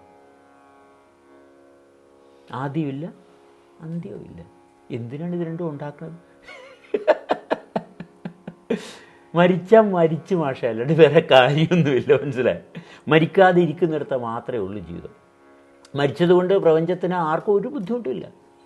പ്രപഞ്ചത്തിൻ്റെ ബാലൻസ് എന്നും ബാലൻസ്ഡാണ്. നിത്യമല്ലേ ഇതിങ്ങനെ പോയിക്കൊണ്ടിരിക്കുക. നമ്മൾ സാഗരത്തിൽ ചെന്ന് ലയിക്കണമെന്ന് എല്ലാവരും പറയും. എന്തിനാ? സാഗരത്തിലല്ലേ, അനന്തമായിട്ടുള്ള അനന്തതയിലല്ലേ നമ്മൾ. നീ എവിടെ ലയിക്കാനാണ്? എൻ്റെ പുനർജന്മം എന്തിനാണ്? ഈ ഒരു ജന്മം പോരെ? പലതും ജനിക്കുന്നുണ്ട്. നമുക്ക് ജനനവും മരണവും നിരന്തരം കാണാം. നമ്മളിൽ തന്നെ പലതും ജനിക്കുന്നു. ദേഷ്യം ജനിക്കുന്നു, സങ്കടം ജനിക്കുന്നു. ജനിപ്പിക്കണോ നമ്മൾ തീരുമാനിക്കുക. എന്നിൽ ദേഷ്യം ജനിക്കണോ, ഒരു ട്യൂമർ ജനിക്കണോ, ഒരു വൈറസ് ജനിക്കണോ, നമുക്ക് തീരുമാനിക്കാം. എൻ്റെ രൂപത്തിൽ വൈറസും ബാക്ടീരിയയും ട്യൂമറും ഒന്നുമില്ല. സ്വരൂപത്തിൽ സ്വരൂപം മാത്രമേ ഉള്ളൂ, അതിൽ വിരൂപത വരത്തില്ല. അപ്പോൾ എൻ്റെ ഉത്തരവാദിത്വം ഞാൻ പാലിക്കുന്നില്ല, അപ്പോഴാണ് നമുക്ക് രോഗം വരുന്നത്. യോഗം അതിൻ്റെ നേരെ ഓപ്പോസിറ്റാണ് രോഗം. യോഗത്തിലാണെങ്കിൽ ഈ യോഗത്തിന് കാരണമാരാണ്? സമൂഹമാണ്, മതമാണ്? അല്ല, ഒന്നുമല്ല. അത് അനന്തമാണ്. മനുഷ്യൻ മാത്രമല്ല, മൃഗങ്ങളും ജീവജാലങ്ങളും സസ്യങ്ങളും സർവ്വതും ചേർന്നാണ് നമ്മൾ പ്രവർത്തിക്കുന്നത്. നമ്മളിൽ ഒരുപാട് അണുക്കളുണ്ട്. പക്ഷെ അത് എപ്പോഴാണ് രോഗമാണ് വന്നത്? അതിന് രോഗമൊന്നുമില്ല. നമ്മൾ രോഗിയാകുമ്പോൾ, നമ്മുടെ ഉത്തരവാദിത്തത്തിൽ നിന്ന് വ്യതിചലിക്കുമ്പോൾ അവർ സജീവമാകും. നമ്മൾ സജീവമല്ലെങ്കിൽ അവർ സജീവമാകും. നേരെ നിവൃത്തിയില്ല. ആ സജീവത എങ്ങനെ നിലനിർത്തിക്കൊണ്ട് പോകാൻ പറ്റുമായിരുന്നു? നിത്യത. സൂക്ഷ്മമായിട്ടുള്ള ഭാവം പരിശോധിക്കുമ്പോൾ ക്ഷീണം ഉണ്ടാകുന്നുണ്ടെങ്കിൽ അക്രമം, വേണ്ടാത്ത വൃത്തികേട്, അപ്പോൾ വൃത്തി വേണം, അപ്പോൾ കുളിച്ച് ശുദ്ധിയാക്കണം. ഈ കുളിക്കുകയെന്ന് വെച്ചാൽ സോപ്പിട്ട് അല്ല ഇത് നിരന്തരം കുളിച്ചുകൊണ്ടിരിക്കണം, മനസ്സിലായോ? കുറച്ച് കഴിയുമ്പോൾ നമ്മൾ കുളിക്കേണ്ട ആവശ്യം വരുന്നില്ല. കാരണം സ്വരൂപം കണ്ടു കഴിഞ്ഞാൽ പിന്നെ കുളിക്കേണ്ട ആവശ്യമില്ല. അതിൽ തന്നെ രമിക്കാം. പക്കാ സിമ്പിളാണ്. ഞാൻ ഇടയ്ക്കിടയ്ക്ക് സിമ്പിൾ എന്ന് പറഞ്ഞ് നിങ്ങൾക്ക് തന്നെ ഇത്തിരി ഇത്രയൊക്കെ സിമ്പിളാണോ? സിമ്പിൾ ആക്കാൻ നോക്കിയാലാകേല. ബുദ്ധി കൊണ്ടാണ് ആക്കാൻ നോക്കുന്നത്. നമ്മൾ സറണ്ടർ ചെയ്യുക, കംപ്ലീറ്റ് സറണ്ടർ ചെയ്യുക, വിട്ടുകൊടുക്കുക. ക്ഷീണിക്കട്ടെ, തളരട്ടെ, കുഴയട്ടെ, ഞാനൊന്നുമല്ല, തരിപ്പണമായിട്ട് നിലത്ത് കിടക്കുക.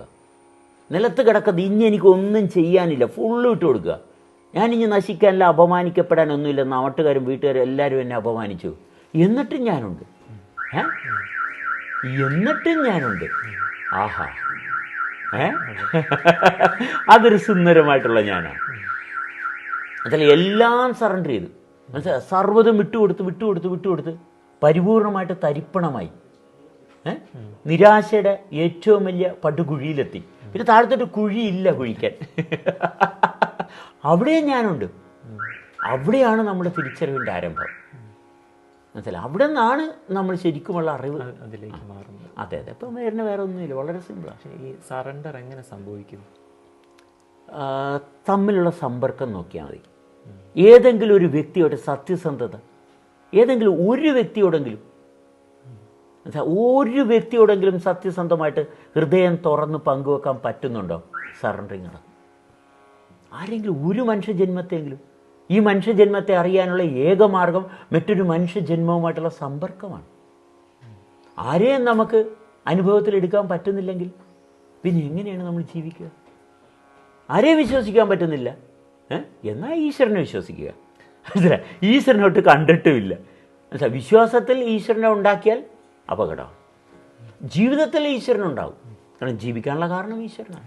എന്താണ് ഈ ഐശ്വര്യത്തിന് കാരണം? അതിനാണ് ഈശ്വരൻ എന്നുള്ള പേര് കൊടുത്തിരിക്കുന്നത്. പേരിൽ ഈശ്വരനില്ല കേട്ടോ, പേരിൽ ഈശ്വരനില്ല. ഇപ്പം സയൻസിൻ്റെ ആൾക്കാരൊക്കെ പറയും തെളിയിക്കാവാന്ന് ചോദിക്കും. അവർക്കെല്ലാം തെളിവ് മാത്രമേ ഉള്ളൂ. അവരുണ്ടെന്നുള്ള ഭാഗം അവർക്കറിയത്തില്ല, മനസ്സിലായി. അതുകൊണ്ടാണ് അവർ, എല്ലാ സയൻസുകാരും അല്ല കേട്ടോ, സയൻസിനെ ചുറ്റിപ്പറ്റി നടക്കുന്ന കുറച്ച് ആൾക്കാർ. ഈ മതത്തെ ചുറ്റിപ്പറ്റി നടക്കുന്ന ആൾക്കാരാണ് പ്രശ്നക്കാർ. മതം ഒരിക്കലും ഒരു പ്രശ്നം ഉണ്ടാക്കുന്നില്ല. മതം ഒന്നും ഒരു പ്രശ്നം ഉണ്ടാക്കുന്നില്ല. പക്ഷെ ഇതെടുത്ത് കൈകാര്യം ചെയ്യാൻ കത്തി ഒരിക്കലും ആരെയും പോയി കുത്തുന്നില്ല. കത്തി എടുത്തവനാണ് കൊണ്ടേ കുത്തുന്നത്, മനസ്സിലായി. അതുകൊണ്ട് മതം ഒരിക്കലും പ്രശ്നം ഉണ്ടാക്കില്ല, മനസ്സിലായി. ഒരു ക്രിമിനലും ക്രിമിനലായിട്ട് വരുന്നില്ല, മറ്റുള്ളവരാണ് അവനെ ക്രിമിനലാക്കുന്നത്, മനസ്സിലായി. വിശ്വാസം ഇടയ്ക്കൊന്ന് സൂചിപ്പിച്ചല്ലോ. വിശ്വാസം എന്താണ്? ആശ്വാസം ഇല്ലാത്തത്. ഒട്ടും ആശ്വാസം ഇല്ലാത്തവന് ഒരുപാട് വിശ്വാസങ്ങളുണ്ടാവും. ആശ്വാസം ഉണ്ടെങ്കിൽ ആഹാ ഇതിങ്ങനെയൊക്കെയാണ് പ്രവർത്തിക്കുന്നത്, ഇതെങ്ങനെയാണ് പ്രവർത്തിക്കുന്നതെന്ന് ഒരു പിടുത്തവും ഇല്ല, മനസ്സിലായ. ഒട്ടും ആശ്വാസമില്ല, സങ്കീർണമാണ്, എപ്പോഴും കലുഷിതമാണ്. അവന് ഒരുപാട് വിശ്വാസങ്ങൾ എടുക്കേണ്ടി വരും. അതിലേതെങ്കിലും ഒരു വിശ്വാസം അവനെ ഉറപ്പിക്കാൻ നോക്കും, എന്നിട്ട് അത് അവൻ ശീലമാക്കും, മനസ്സിലായി. വേഷം കെട്ടുകൾ പലതാവും.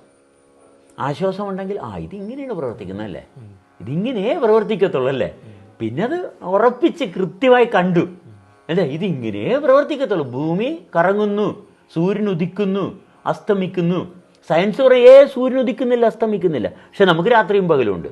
നമ്മുടെ അനുഭവത്തിൽ രാത്രിയും പകലും വേണം. എപ്പോഴാണ് അനുഭവത്തിൽ ഈ രാത്രിയും പകലിനെയും കടന്നു പോകാൻ പറ്റുന്നത്? അനുഭവത്തിൽ കടന്നു പോകണം. മറ്റേത് വിശ്വാസമാണ്. സയൻസ് പറഞ്ഞു സൂര്യൻ കറങ്ങുന്നില്ല, സൂര്യൻ നിശ്ചലമാണ്. നമുക്ക് കാര്യമില്ല.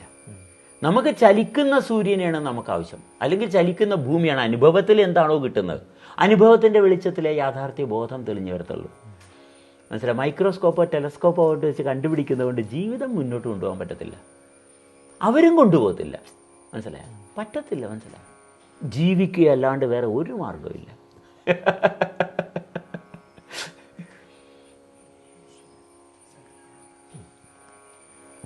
ഇപ്പം ഈശ്വരൻ എന്ന് പറഞ്ഞല്ലോ, ആ ഈശ്വര സങ്കല്പം എന്താണ്? ഈശ്വര സങ്കല്പമല്ല, ഒരു യാഥാർത്ഥ്യമാണ്. കാരണം ഇതിങ്ങനെ സംഭവിക്കണമെന്നുണ്ടെങ്കിൽ, ഇത് സംഭവിച്ചുകൊണ്ടിരിക്കുന്നുണ്ടെങ്കിൽ സംഭവിക്കാനുള്ള കാരണം എന്താണ്? അതാണ് ഈശ്വരൻ. അതൊരു സങ്കല്പമല്ല, ഇതൊരു യാഥാർത്ഥ്യമാണ്. അത് ഇത് ആരാ ഉണ്ടാക്കി? ബാലു ഉണ്ടാക്കിയതാണ്? അല്ല. ഇതിവിടെ എവിടെയെങ്കിലും ആരെങ്കിലും നിർമ്മിച്ചതാണോ? അല്ല. ഇതാർക്കും നിർമ്മിക്കാൻ പറ്റത്തില്ല. ഒരു ചെടിയെപ്പോലും ആർക്കും നിർമ്മിക്കാൻ പറ്റത്തില്ല. നമ്മൾ ഒഴുകുന്ന വെള്ളത്തിൽ നോക്കുക, അതിൻ്റെ സൈഡിൽ പാറയുണ്ട്. കുറേ കഴിയുമ്പോഴത്തേക്കും പാറയിൽ പൂപ്പലൊക്കെ പിടിച്ചു വരണതാണ്. മനസ്സിലായി? ഒഴുക്ക് വെള്ളത്തിൽ അല്ലേ? അങ്ങനെ ഉണ്ടെങ്കിൽ ഇത് എങ്ങനെ അവിടെ പിടിക്കുന്നു? എവിടെ നോക്കിയാലും ജീവൻ ഇങ്ങനെ. നമ്മൾ കുളമൊക്കെ വെട്ടിത്തെളിച്ച് ഇനിയിട്ട് കുറച്ച് ദിവസം കഴിയുമ്പോഴത്തേക്ക് അതിനകത്ത് പച്ചക്കരട് വരണമാണ്. നമ്മളാരും ഒന്നും കൊണ്ടുപോയിട്ടില്ല. മനസ്സിലായി? കുറച്ച് കഴിയുമ്പോഴത്തേക്ക് എന്ത് കാണും? അപ്പോൾ എവിടെയും ഇത് സംഭവിക്കുന്നു, എവിടെ നോക്കിയാലും ഇത് സംഭവിക്കുന്നു. അപ്പോൾ ഇത് സംഭവിക്കാനുള്ള കാരണം എന്താ? അതിന് നമ്മൾ ഈശ്വരൻ എന്ന് പേരിട്ടു. പക്ഷെ അനുഭവിക്കുന്നില്ലെങ്കിൽ നമ്മൾ തന്നെ നമ്മളെ കളിയാക്കുകയും ഈശ്വരനെന്ന് പറയുകയും, മനസ്സിലായ? ഈശ്വരനോട് യാതൊരു ബന്ധമില്ലെങ്കിൽ അവനവനെ തന്നെ കളിയാക്കുക. അതെനിക്ക് ബാലുവിനെ അറിയാമെന്ന് ഞാൻ പറഞ്ഞു, എന്നിട്ട് ബാലുവായിട്ടൊരു ബന്ധമില്ല. ഇത് ബാലുവിനെ അറിയാമെന്ന് പറയുമ്പോഴത്തേക്ക് ഉടനെ ഗുരുജി ചോദിക്കും, ആ ബാലുവിൻ്റെ വീട് എവിടെയാണ് ചോദിക്കുമ്പോൾ, ആ ബാലുവിൻ്റെ വീടോ, തീർന്നു അല്ലേ, പോയി. എന്നിട്ട് ബാലുവിനെ അറിയാമെന്ന് പറഞ്ഞിട്ടുണ്ടെങ്കിൽ തീർച്ചയായിട്ടും ഞാൻ പറയണം. ഇപ്പം ഞാൻ ഈശ്വരനെ അറിയാമെന്ന് പറഞ്ഞു. എന്താണ് ഈശ്വര ലക്ഷണം? എന്താണ്? ഞാൻ സംസാരിക്കുന്നതാണ് ഈശ്വര ലക്ഷണം. ഞാൻ ചലിക്കുന്നതാണ് ഈശ്വര ലക്ഷണം. എനിക്ക് വിശക്കുന്ന ഈശ്വര ലക്ഷണമാണ്. എനിക്ക് ദാഹിക്കുന്ന ഈശ്വര ലക്ഷണമാണ്. അത് തന്നെ ഈശ്വര ലക്ഷണം, അല്ല മറ്റൊന്നല്ല. എനിക്ക് അനർത്ഥങ്ങളില്ല, അപകടങ്ങളില്ല. കാരണം ഈശ്വര ലക്ഷണമാണത്. സൃഷ്ടിക്കപ്പെട്ടതിൽ തുടരുന്നു. അതാണ് ഈശ്വരൻ, അതാണ് ഐശ്വര്യം.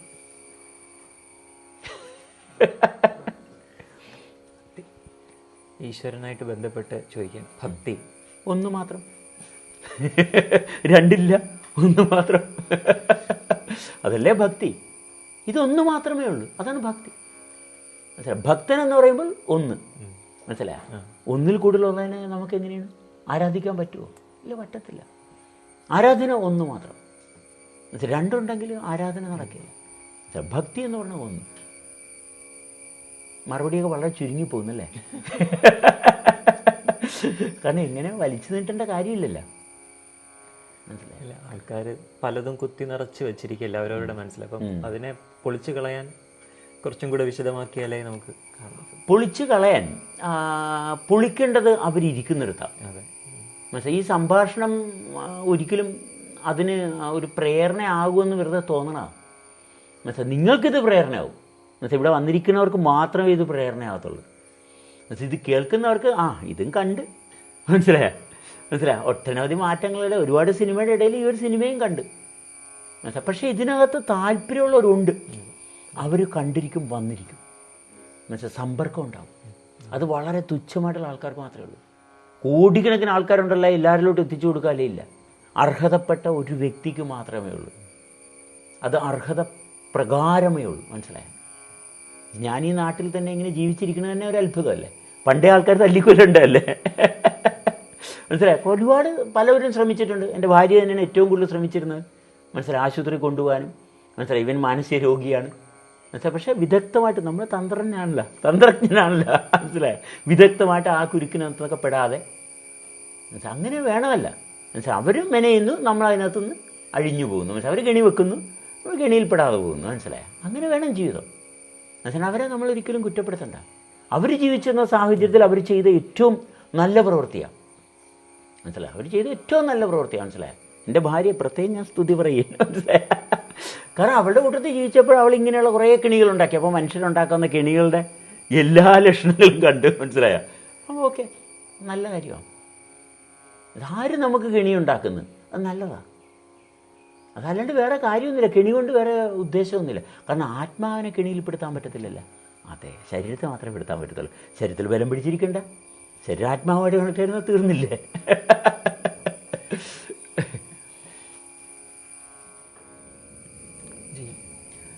അനുകരണവും അനുസരണയും അതിനെക്കുറിച്ചൊന്ന് വിശദീകരിക്കാമോ? അപ്പം അത് ഒരു വ്യക്തിയിൽ അത് ഗുണകരമാണോ ദോഷമാണോ എന്താണ്?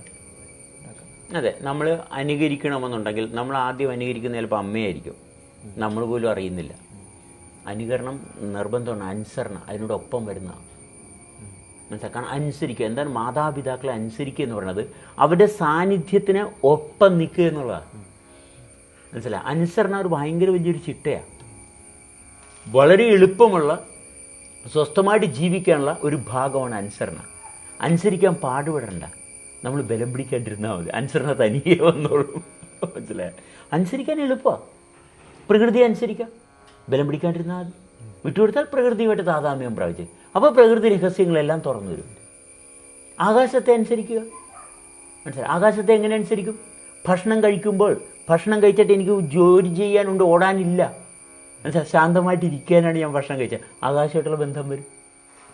ഭക്ഷണം കഴിക്കുമ്പോൾ ഊർജ്ജമാണ് കൊടുക്കുന്നത്, ഊർജ്ജം ചെല്ലുമ്പോൾ എന്തെങ്കിലും ചെയ്യണമെന്ന് തോന്നും, വേണ്ട ഞാനൊന്നും ചെയ്യുന്നില്ല. മനസ്സിലായി? ആകാശത്തെ അനുസരിക്കാം. മനസ്സിലായി? അനുസരണ വളരെ നിർബന്ധം. ഏത് മേഖലയും നമുക്ക് അനുസരണ കൂടിയേ കഴിയുള്ളൂ. അപ്പോൾ അനുകരിക്കാൻ നമ്മൾ പാടുപെടേണ്ട, അനുസരണം നമ്മൾ കൊണ്ടുവന്നാൽ മതി. അനുകരണം ഓട്ടോമാറ്റിക്കായിട്ട് സംഭവിച്ചോളൂ. ഈശ്വരനെ അനുകരിക്കുകയല്ലേ, ഈശ്വരനെ അനുകരിച്ചിട്ടാണ് ഇങ്ങനെ ഇരിക്കുന്നത്. മനസ്സിലായി? ഈശ്വരനാണ് ഇങ്ങനെ സൃഷ്ടിച്ചെങ്കിൽ ഈശ്വരനെ ഇങ്ങനെ കൊണ്ടുപോയിക്കോളൂ. അപ്പോൾ ഈശ്വരനെ അനുസരിച്ചിരിക്കുക, വിട്ടുകൊടുക്കുക, ബലം പിടിക്കാതിരിക്കുക. ബലം പിടിച്ചാൽ നമുക്ക് അപ്പോഴറിയാം കുറച്ചിറങ്ങി ഇപ്പോൾ കൈ വിടണം, അല്ലേ? രക്തോട്ടം ഉള്ളിൽ ബലം പിടിച്ചാൽ ഉള്ളിലും കൈയുണ്ടെന്നേ, പാലും ഒന്ന് കൊടുക്കണമല്ല. ഉള്ളിൽ ബലം പിടിച്ചില്ലേ, ആ കൊടുത്തില്ലെങ്കിൽ പറ്റത്തില്ല.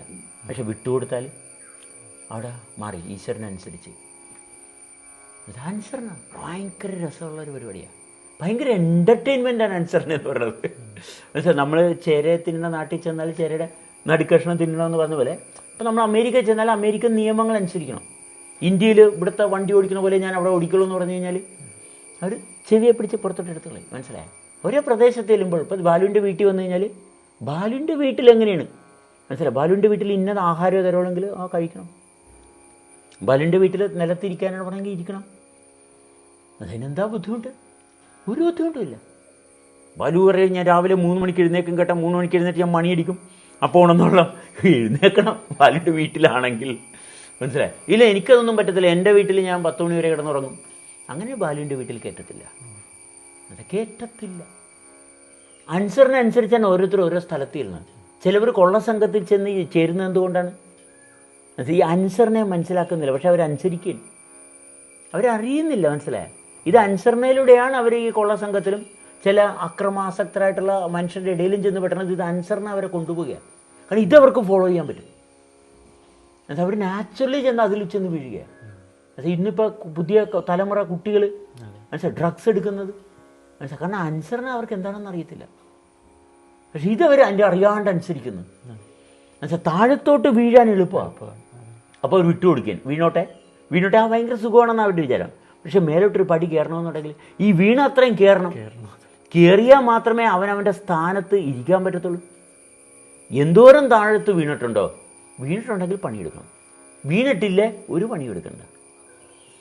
മനസ്സിലായി? വീണവർ പണിയെടുത്ത് കയറി നമ്മുടെ സ്ഥാനത്ത് വന്നിരിക്കണം. ഇരുന്ന് കഴിഞ്ഞാൽ പിന്നെ ഈശ്വരൻ നമുക്ക് വേണ്ടിയിട്ട് പണിയെടുക്കും. മനസ്സിലായി? താഴെ വീണവന് മാത്രമല്ല, വീണ എഴുന്നേക്കണ്ടേ. മനസ്സിലായി? വീണത് എവിടെയാണെന്ന് നോക്കണം. എങ്ങനെ വീണു, അടി തെറ്റിയാൽ എങ്ങനെ വീണു എന്നറിയണം. ആ എങ്ങനെ വീണെന്നറിയണം.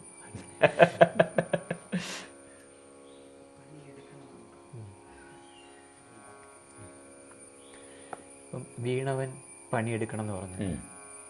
എന്താണ് ആ പണിയെടുക്കണം എന്ന് പറയുന്നത്? അതായത് ഇതിനൊരു കൃത്യനിഷ്ഠയുണ്ട്, അല്ലേ? ഈ ശരീരത്തിൻ്റെ ഒരു ഫോർമേഷൻ, ആ ഫോർമേഷനിൽ നിന്ന് വിട്ട് നമ്മൾ വേറൊരു ഫോർമേഷന് സ്ഥാനം കൊടുത്ത് അപ്പോഴാണ് വീഴുന്നത്. അപ്പോൾ തിരിച്ച് കയറി ഈ ഫോർമേഷനിൽ വരണം. ഈ ഫോർമേഷൻ ആയിരിക്കണം എൻ്റെ ഇൻഫോർമേഷൻ. അപ്പോൾ അതിലോട്ട് എത്തിക്കാൻ ഞാൻ പണിയെടുക്കണം. അശ്രാന്ത പരിശ്രമം വേണമെങ്കിൽ എടുത്തേ പറ്റത്തുള്ളൂ. തിരിച്ച് ഇതിനകത്ത് കയറണം, ഈ കൂടാരത്തിനകത്ത് കയറണം, ഈ ക്ഷേത്രത്തിൽ കയറണം. മനസ്സിലായി? കാരണം ഇതിനകത്ത് മാത്രമേ എനിക്ക് പ്രൊട്ടക്ഷനുള്ളൂ, ഇതിനകത്ത് ഞാൻ പ്രൊട്ടക്റ്റഡാണ്. അതെങ്ങനെ തിരിച്ചറിയും ഇതിലോട്ടാണ് ഞാൻ കയറേണ്ടത്? വീണ് പോയല്ലോ, ബാക്കിയുള്ള എല്ലാ അസ്വസ്ഥതയും വേറെ എങ്ങോട്ട് തിരിഞ്ഞാലും അസ്വസ്ഥതയാണ്. മനസ്സിലായോ? ഏത് ദിശയിലോട്ട് നോക്കിയാലും പ്രശ്നമാണ്. ഉള്ളിലോട്ട് നോക്കിയാൽ പ്രശ്നമില്ല. ഉള്ളിലോട്ട് നോക്കിയാൽ മാത്രമേ പ്രശ്നമില്ല. പക്ഷേ എന്നിൽ ഒട്ടനവധി ആൾക്കാരുണ്ട്, ഒന്നിൽ കൂടുതൽ ആൾക്കാരുണ്ട്. ഒന്നിൽ കൂടുതൽ ആൾക്കാരുണ്ടെങ്കിൽ. അപ്പോൾ നോക്കുമ്പോൾ ഉള്ളിലോട്ട് നോക്കുമ്പോൾ പലതാണല്ലോ. അപ്പോൾ ഇത് ശരിയാകില്ല, മനസ്സിലായി. പക്ഷേ ഉള്ളിൽ പല ആൾക്കാർ എന്തുകൊണ്ടുണ്ടായി, എന്തുകൊണ്ട് വ്യത്യസ്തമായിട്ടുള്ള രൂപങ്ങൾ എന്നിൽ ജനിച്ചിരിക്കുന്നു നോക്കണം, പരിശോധിക്കണം. ഓരോരുത്തരെ ഓരോ മേഖലയിൽ ഉത്തരവാദിത്തപ്പെട്ട മേഖലയിലോട്ട് ഏൽപ്പിച്ചു കൊടുത്ത് അവരെ ഒഴിവാക്കുക, മനസ്സിലായി. സാവകാശം വിനയത്തിന് ബാലുവിനോട് ഞാനൊരു കടപ്പാടുണ്ടാക്കി, അത് മറ്റൊരാളാണ് ഉണ്ടാക്കിയത്. പക്ഷേ അത് വന്ന് കണ്ട് മീറ്റ് ചെയ്ത് സത്യസന്ധമായിട്ട് ഓക്കെ ബാലു ഇന്ന കാരണം കൊണ്ടാണ് ഞാൻ ഇങ്ങനെ ഒരു അവസ്ഥയിൽ വന്നത്, അതുകൊണ്ടാണ് ബാലുവിനോട് ഇങ്ങനെ ഒരു കാര്യം ചെയ്യാമെന്ന് പറഞ്ഞത്. പക്ഷേ അതിൻ്റെ പൂർണ്ണതയിൽ എത്താനുള്ള സാധ്യതയില്ല, മനസ്സിലായി. ഇനി എന്താണ് ശിക്ഷ, ഞാൻ വാങ്ങാൻ തയ്യാറാണ്. ഇല്ല, ശിക്ഷ രക്ഷയോ എന്തോ ആയിക്കോട്ടെ, അത് ബാലു തീരുമാനിക്കും, മനസ്സിലായി. ചിലപ്പോൾ ബാലു ശിക്ഷിക്കുമായിരിക്കും, മനസ്സിലായി. ആയിക്കോട്ടെ, ശിക്ഷ മേടിക്കണം. ശിക്ഷ വാങ്ങിക്കഴിഞ്ഞാൽ മാത്രമേ എനിക്ക് മോചനമുള്ളൂ. അങ്ങനെ എത്ര പേരുണ്ടോ അവരെല്ലാവരെയും ഞാൻ ഒഴിപ്പിക്കണം. ആൾക്കാർ കൂടുതലുണ്ടെങ്കിൽ പണിയെടുക്കണം. ഇത് ഒഴിപ്പിച്ചു കഴിഞ്ഞാൽ ആഹാ മേഖല ക്ലിയറായി, പിന്നെ നമ്മൾ പണിയെടുക്കാം. പിന്നെയാണ് നമുക്ക് വേണ്ടിയിട്ട് പണിയെടുക്കണം. പിന്നെയും കയറ്റം കയറാനുണ്ട്. വീണുപോയതിനെ മാറ്റിയതേ ഉള്ളൂ. മനസ്സിലായ അല്ല, വീഴ്ചയിൽ തന്നെ നിൽക്കുകയാണ്. നമ്മളിൽ അപ്രസക്തമായിട്ടുള്ള മറ്റുള്ള വ്യക്തിത്വങ്ങളെ ഒഴിവാക്കി വീണെടുത്ത് തന്നെ കിടക്കുകയാണ്. ഇനി അവിടെ നിന്ന് കയറണം. ഒറ്റയ്ക്കേ കയറാൻ പറ്റത്തുള്ളൂ, കൂട്ടുപിടിച്ച് കയറാൻ പറ്റത്തില്ല. ബാലു ഉണ്ടെന്ന് പറഞ്ഞിട്ട് പറ്റുകയില്ല. ഞാൻ തന്നെ കയറണം. ഞാൻ കയറി എൻ്റെ പൊസിഷനിലെത്തണം, എൻ്റെ ഓക്യുപ്പൈങ് സ്പേസിലെത്തണം. ആ ഒരു കയറണമല്ല, പിടിച്ച് കയറുന്നതിന് അവിടെ ഒരു ഗുരുവിൻ്റെ സ്ഥാനം, ഗുരു എങ്ങനെയാണ് ഹെൽപ്പ് ചെയ്യുന്നത്? ഗുരുവല്ലേ ഉള്ളു ചുറ്റുപാടും. കാണുന്ന എല്ലാം ഗുരുക്കന്മാരാ. ചുറ്റുപാടുമുള്ള വെളിച്ചവും ശബ്ദവും നിഴലും എല്ലാം ഗുരുക്കന്മാരാ, മനസ്സിലായ. നിരന്തരം ഒരു നിഴൽ വന്നാൽ നിഴൽ ഗുരുവാണ്, ഒരു ശബ്ദം കേട്ടാൽ ശബ്ദം ഗുരുവാണ്. കാരണം എന്നെ സ്വാധീനിച്ചു, എന്നെ സ്വാധീനിക്കുന്ന സർവ്വതും ഗുരുവാണ്. എന്ത് ചലനമുണ്ടാക്കി, മനസ്സിലായി, എന്നിൽ എന്ത് ചലനം ഉണ്ടാക്കി അത് ഗുരുവാണ്, മനസ്സിലായി. അപ്പോൾ ഗുരുവിനെ ശ്രദ്ധിച്ച് ഗുരുത്വം വേണം, മനസ്സിലായി. ഗുരുവിനെ ശ്രദ്ധിക്കണം. നിരന്തരം ഗുരുക്കന്മാരിങ്ങനെ നമ്മളെ ചുറ്റും നടക്കുക, മനസ്സിലായി, നമ്മളെ പാകപ്പെടുത്താൻ, മനസ്സിലായി. നിരന്തരം ഗുരുവായിട്ടുള്ള ബന്ധത്തിൽ സമ്പർക്കത്തിലാണ്. പക്ഷെ ഞാൻ ബാലുവിനെ ഞാൻ ഗുരുവാക്കിയാൽ 8ന്റെ പണി കിട്ടും. ഒരു സംശയം, ഗുരു എന്ന് പറഞ്ഞാൽ നിരന്തരം ഒരു ഉറുമ്പ് വരെ എൻ്റെ ഗുരുവാണ്. ഞാൻ ഇവിടെ ഇരിക്കുമ്പോൾ കസേര എൻ്റെ ഗുരുവാണ്. എന്നുവെച്ചാൽ കസേര കുറേ നേരം ഇരുന്ന് കഴിയുമ്പോൾ നമ്മളവിടെ ശ്രദ്ധിച്ചില്ലെങ്കിൽ എന്ത് പറ്റും, അവിടെ മരവിക്കും. എന്നുവെച്ചാൽ ഗുരുവായിട്ടുള്ള ബന്ധം അവിടെ മര്യാദക്ക് വേണം. അപ്പോൾ മരവിക്കാണ്ട് നമുക്ക് അവിടെ ഇരിക്കാം. എന്നുവെച്ചാൽ നമുക്കവിടെ ഇരുന്ന് മരവിച്ച് കഴിഞ്ഞാൽ സമ്പർക്കം ശരിയായില്ലല്ലോ, രക്തോട്ടം ശരിയാണ്ടേ. എന്നാലേ ഇതിൽ കണ്ണിന് തെളിച്ചമുണ്ടാകുള്ളൂ. കണ്ണിന് തെളിച്ചമുണ്ടാകണം, അല്ല ഇംപ്രഷൻസ് ഒന്നും വന്ന് വീഴാൻ പാടില്ല. അതിനാണ് ഗുരുവിനെ എന്തിനാണ് നമ്മളിലുള്ള ഇംപ്രഷൻസിനെ എടുത്തു കളയാനാണ്, എല്ലാ ഇരുട്ടിനെയും എടുത്തു കളയാനാണ്, തടസ്സങ്ങളെ മാറ്റാനാണ് ഗുരു. ഇപ്പം ഗുരു ഏത് വേഷത്തിൽ വരും പറയാനൊക്കത്തില്ല, ഗുരു പല വേഷത്തിലും ഉണ്ട് എപ്പോഴും.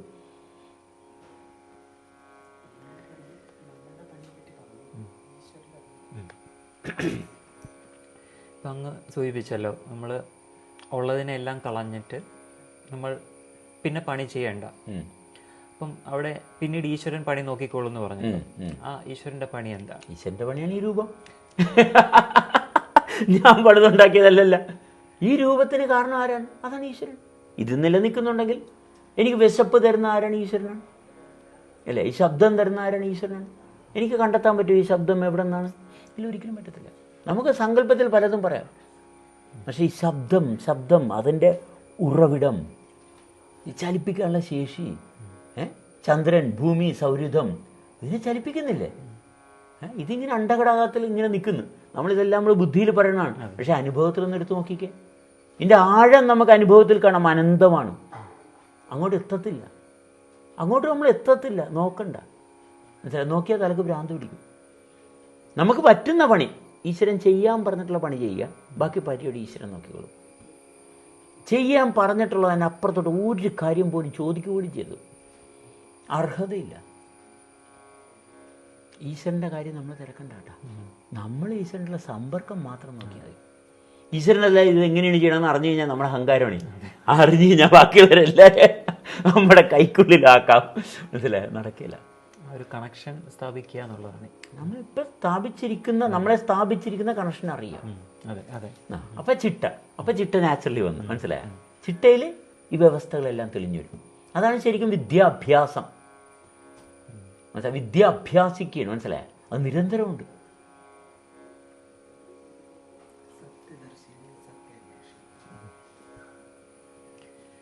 സത്യദർശിയും സത്യാന്വേഷിയും എന്ന് നിർവചിക്കാം. അതിൻ്റെ സത്യദർശി എന്ന് പറയുമ്പോഴത്തേക്കും അതിൻ്റെ മലയാള അർത്ഥങ്ങൾ കൂടി ഒന്ന് വിശദീകരിച്ച് തരികയാണെങ്കിൽ. സീക്കറും അതായത് അന്വേഷകനും കണ്ടെത്തിയ ആളും അതിൽ നിൽക്കുന്ന. സത്യത്തിൽ രണ്ടുപേരും ഒരുപോലെ ഇരിക്കുന്നതാണ്. നമ്മൾ അന്വേഷിക്കുക എന്ന് പറഞ്ഞാൽ നമ്മുടെ മനസ്സ് മാത്രമേ അന്വേഷിക്കുന്നുള്ളൂ. മനസ്സില്ലായ്മ ചെയ്യുകയാണ് വേണ്ടത്. അവിടെ അന്വേഷകൻ എന്ന് പറഞ്ഞൊരു സംഭവം ഇല്ല. അന്വേഷകൻ എന്ന് പറഞ്ഞൊരു സംഭവം അവിടെ ആവശ്യവുമില്ല. എന്നുവെച്ചാൽ നമ്മളിലൊരു മനസ്സ് രൂപം കൊണ്ടുപോയി. മനസ്സിലായി? മനസ്സ് രൂപം കൊണ്ടപ്പോൾ അന്വേഷിക്കാൻ നമുക്ക് പ്രേരണ വരുന്നു. മനസ്സിലായ? ആ മനസ്സവിടെ ഇല്ലാണ്ടാക്കിയാൽ തീർന്ന് അന്വേഷകനില്ല. മനസ്സിലായി? രണ്ടുപേരും ഒന്ന് തന്നെയാണ്. പക്ഷെ മറ്റോളം അന്വേഷിക്കാൻ എനിക്കറിയണം, ഞാൻ ലോകം കീഴടക്കും. മനസ്സിലായ? ഈ ലോകം കീഴടക്കും എന്ന് പറഞ്ഞാൽ കീഴടക്കി കഴിഞ്ഞാൽ എന്താ ചെയ്യാൻ പോണത്? ലോകം കീഴടക്കി കഴിഞ്ഞാൽ എന്താ ചെയ്യാൻ പോണത്? അത് ഇപ്പോഴേ ചെയ്യാൻ, കീഴടക്കാതെ തന്നെ. മനസ്സിലായി? കീഴടക്കിയതിന് ശേഷം എന്താ സംഭവിക്കാൻ പോകുന്നത്? അത് കീഴടക്കാതെ തന്നെ. മനസ്സിലായ? തിരിച്ചറിയുക. തിരിച്ചറിയുക, അത്രയേ ഉള്ളൂ. അതാണ് ഇവർ തമ്മിലുള്ള വ്യത്യാസം. മറ്റൊരു കുറച്ച് കഷ്ടപ്പെടുന്നു, കഷ്ടപ്പെടാണ്ട് അവിടെ ഇരിക്കുന്നു, അത്രയേ ഉള്ളൂ. പക്ഷെ രണ്ടും ഒന്നും തന്നെ, വ്യത്യാസമൊന്നുമില്ല. കഷ്ടപ്പെട്ടെന്നും പറഞ്ഞ് നാശമൊന്നുമില്ല. കാരണം അവൻ്റെ നിയോഗമാണ്, അവൻ കഷ്ടപ്പെടേണ്ടതായിരുന്നു. മനസ്സിലായി? അവൻ്റെ കാലചക്രത്തിൻ്റെ ഭാഗത്ത് ജാതകപ്രകാരം ഇന്നതാണ്, പോയേ പറ്റത്തുള്ളൂ. നീ ഒന്നും ചെയ്യണ്ട എന്ന് പറഞ്ഞാൽ അവൻ സമ്മതിക്കും? ഇല്ല. നമുക്കറിയാം, അവനോട് നമ്മൾ പറയത്തില്ല. മനസ്സിലായോ?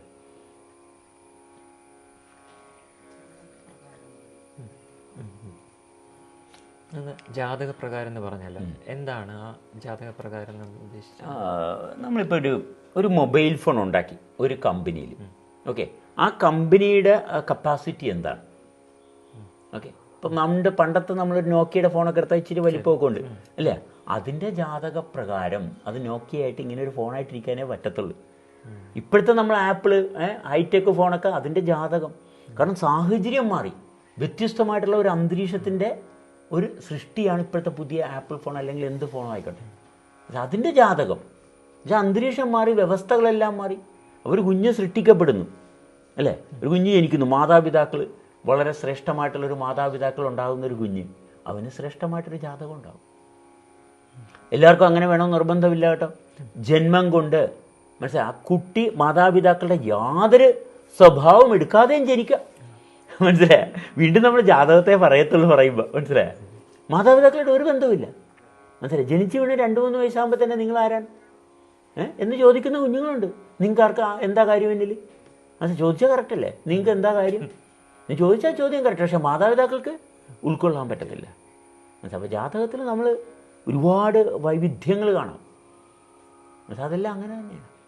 മനസ്സിലായി? അത് നേരിട്ട് കാണാൻ സാധിക്കുന്നവരാണ് സംതൃപ്തൻ. അല്ലെങ്കിൽ ഇവൻ നമുക്ക് പറ്റിയതല്ലല്ലോ. മനസ്സിലായ? പക്ഷെ എല്ലാം പറ്റിയത് തന്നെയാണ്, പറ്റാത്തൊന്നും ഇവിടെ ഇല്ല. വിധി അതെന്താണ്? വിധി ചന്ദ്രൻ്റെ വിധിപ്രകാരമാണ് ചന്ദ്രൻ അതിൻ്റെ ഭ്രമണപഥത്തിൽ നിൽക്കുന്നത്. അതിൻ്റെ വിധിയിൽ നിന്ന് മാറാൻ പറ്റത്തില്ല. നമ്മുടെ രക്തത്തിൻ്റെ ചംക്രമണം, വിധിക്കപ്പെട്ട മേഖലയിലൂടെ രക്തം ഒഴുകുന്നു അല്ല, കണ്ണ് വിധിക്കപ്പെട്ട സ്ഥലത്തിരിക്കുന്നു. എല്ലാം വിധിപ്രകാരമാണ് സംഭവിക്കുന്നത്. വിധിക്ക് നമുക്ക് ഒരിക്കലും വിധിയെ നമുക്ക് മറികടക്കാൻ പറ്റത്തില്ല. പക്ഷെ വിധിയെ മനസ്സിലാക്കാം. മനസ്സിലായി? മർദ്ദം കൂടിയ മേഖലയിൽ അവിടെ വിധിപ്രകാരം ഇന്നതേ സംഭവിക്കും. മർദ്ദം കുറഞ്ഞ മേഖലയിൽ അവിടെ വിധി വേറേതാ. പക്ഷെ അവിടെ വിധിയുണ്ട്. മനസ്സിലായി? അതിനകത്ത് യാതൊരു മാറ്റവും ഇല്ല. ഇതെല്ലാം വിധിക്കപ്പെട്ടതല്ലേ.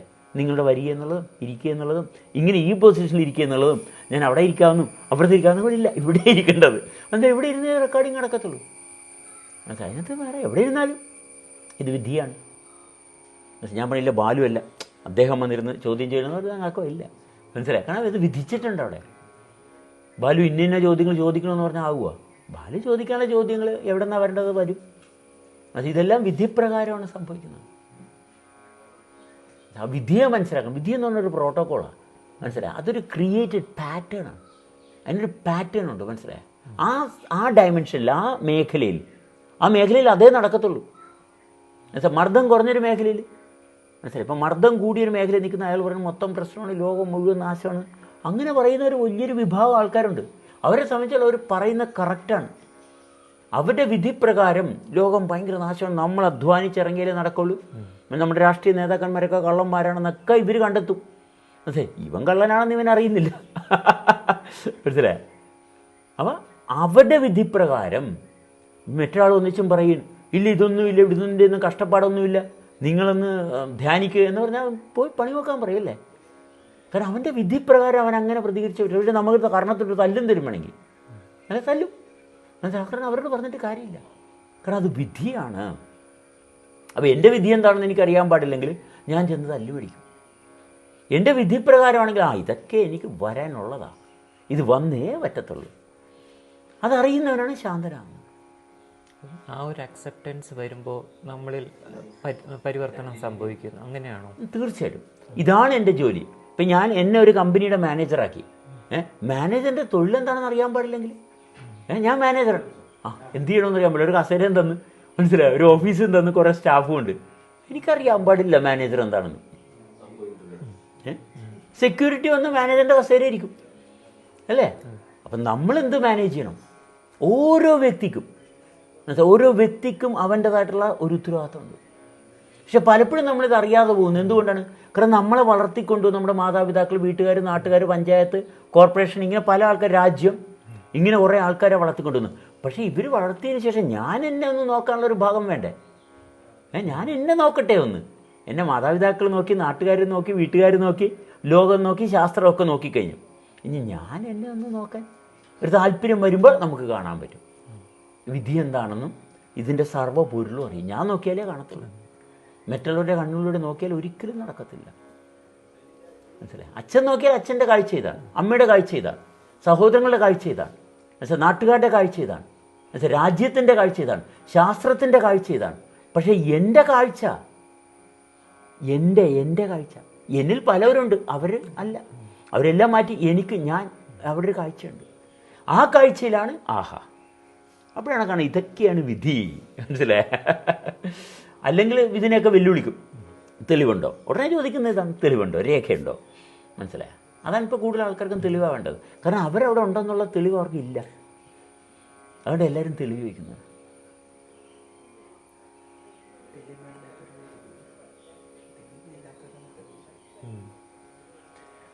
ആ ഒരു തെളിമ ഇല്ലാത്തതുകൊണ്ടായിരിക്കും അല്ലേ ആ തെളിവ് ചോദിക്കുന്നത്. അതെ. അപ്പോൾ അവരോട് നമ്മൾ എന്താണ് പറയേണ്ടത്, ഇവർ ചോദിക്കാനുള്ള കാരണം എന്താണെന്ന് ചോദിക്കണം. അവർ ചോദ്യത്തിന് ഉത്തരം കൊടുക്കുകയില്ല. നിങ്ങൾ എന്തുകൊണ്ടാണ് ഇങ്ങനെ ചോദിക്കുന്നത്? അപ്പോഴാണ് അവനായിരിക്കുന്നത്, എൻ്റെ വായിൽ ഇങ്ങനെ ചോദ്യം വന്നല്ലോ. കാരണം ഈ ചോദ്യത്തിന് ഉത്തരം കൊടുത്താലും അവനറിയില്ല. അവൻ ഉത്തരം കിട്ടി നമ്മൾ അവൻ പോവും. പിന്നെ ആവുമ്പോൾ ഇതേ ചോദ്യം ചോദിച്ചുകൊണ്ട് നടക്കും. ഉത്തരം ഒരിക്കലും അവനെ അറിയുന്നില്ല. ചോദ്യം മാത്രമേ അവൻ്റെ ഉള്ളിൽ നിന്ന് ജനിച്ചുകൊണ്ടിരിക്കുക, പലാവർത്തി ജനിച്ചുകൊണ്ടിരിക്കുക. അതെ, ചോദ്യം മരിക്കുന്നത് വരെ ഞാൻ ചോദിച്ചുകൊണ്ടിരിക്കും. ചോദ്യം മരിക്കുന്നതിന് മുമ്പ് മിക്കവാറും ഇവൻ മരിച്ചു. ഇതാണ് സംഭവിക്കുന്നത്. അതുകൊണ്ട് നമ്മൾ തിരിച്ചൊന്ന് ചോദിച്ചാൽ മതി, ഇത് ചോദിക്കാനുള്ള കാരണം എന്താണ്? കാരണം അപ്പോഴാണ് നോക്കണത്. അല്ല അത് ഇന്ന കാരണം, അപ്പോൾ അതിന് കാരണം എന്താ? അപ്പോൾ അത് ശരിയാണല്ലോ, അതിന് കാരണം എന്താ? അപ്പോൾ അവിടെയും പല കാര്യങ്ങളുണ്ട്. അപ്പോൾ അത് നമ്മളൊന്ന് കൂട്ടത്തിലിരുന്നാൽ ഓക്കെ, പല കാര്യങ്ങളും നമുക്ക് പലതും തട്ടിക്കളയാം. പലതും തട്ടിക്കളഞ്ഞ് വരുമ്പോൾ ശരി, ഇത് ഒരു ചോദ്യം ഉണ്ടല്ലോ അവിടെ, അതൊന്ന് ശ്രദ്ധിച്ചു നോക്കിക്കേ, അതിൻ്റെ പിന്നിൽ കാര്യമുണ്ടോ? അവസാനം വന്നു പിന്നിൽ ഞാനാവും. മനസ്സിലായി? എപ്പോൾ പിന്നിൽ ഞാനാവുന്നു അവിടെ ചോദ്യം തീർന്നു. മനസ്സിലായി? പിന്നെ ഉത്തരങ്ങൾ അതിൻ്റെ ജീവിതമായിട്ട് മാറും.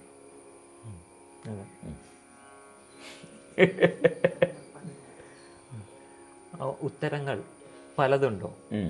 ഇല്ല, പലതുണ്ടെന്ന് മനസ്സിനാ തോന്നണത്. മനസ്സിലാവും? മനസ്സിരിക്കുന്നിടത്തോളം പല ഉത്തരങ്ങളുണ്ട്. നിങ്ങൾ നേരത്തെ പറഞ്ഞത്, ഇപ്പോൾ ഇവിടെ ആദ്യം വന്നിരുന്ന കാര്യത്തെ ഞാൻ ചിലപ്പോൾ ഖണ്ഡിച്ച് ഈ ഇരിപ്പിൽ തന്നെ പറഞ്ഞു കാണും. മനസ്സിലായോ?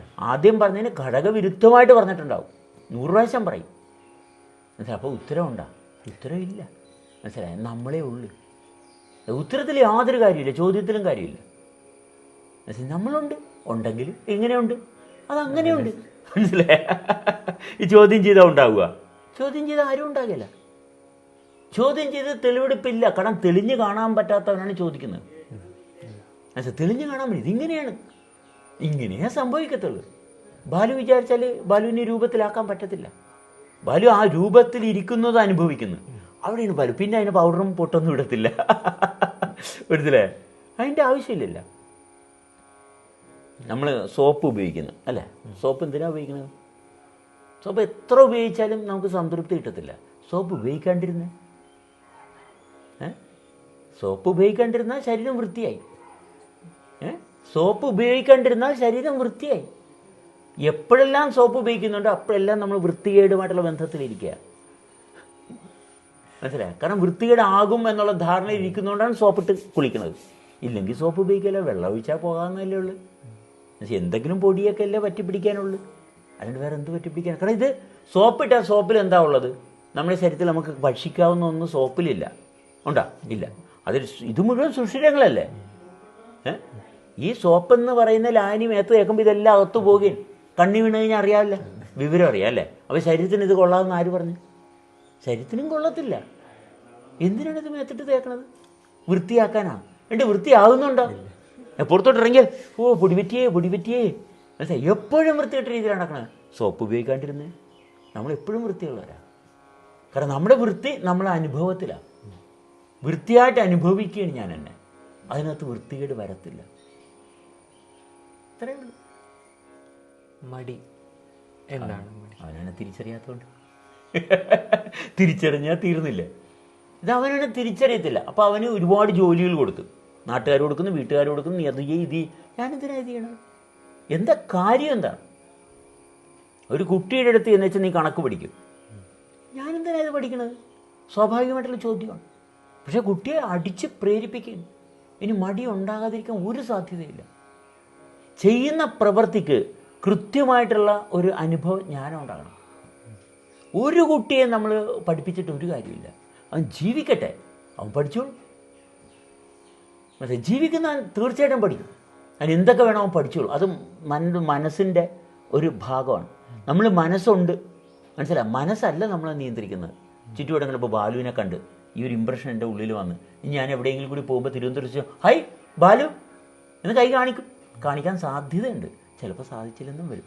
കാരണം മനസ്സിൽ നമ്മൾ ഇൻവെസ്റ്റ് ചെയ്യുന്നുണ്ടെങ്കിൽ ഈ ബാലുവിനെ ഞാൻ റെക്കഗ്നൈസ് ചെയ്യണം, ബാലു എനിക്ക് ഇമ്പോർട്ടൻ്റ് ആണ് എന്ന് വേറിട്ട് ദേഹത്തേക്കാൾ ഇമ്പോർട്ടൻ്റ് ആണെന്ന് കണ്ടാലേ ബാലുവിന്. പക്ഷേ എല്ലാവരെയും പോലെയാണെങ്കിൽ ചിലപ്പോൾ ബാലുവിനെ ചിലപ്പോൾ പറഞ്ഞൊന്നും വരില്ല. ബാലു ചിരിക്കുമ്പോൾ ഒരു മനുഷ്യൻ ചിരിച്ച്, മനസ്സിലായി?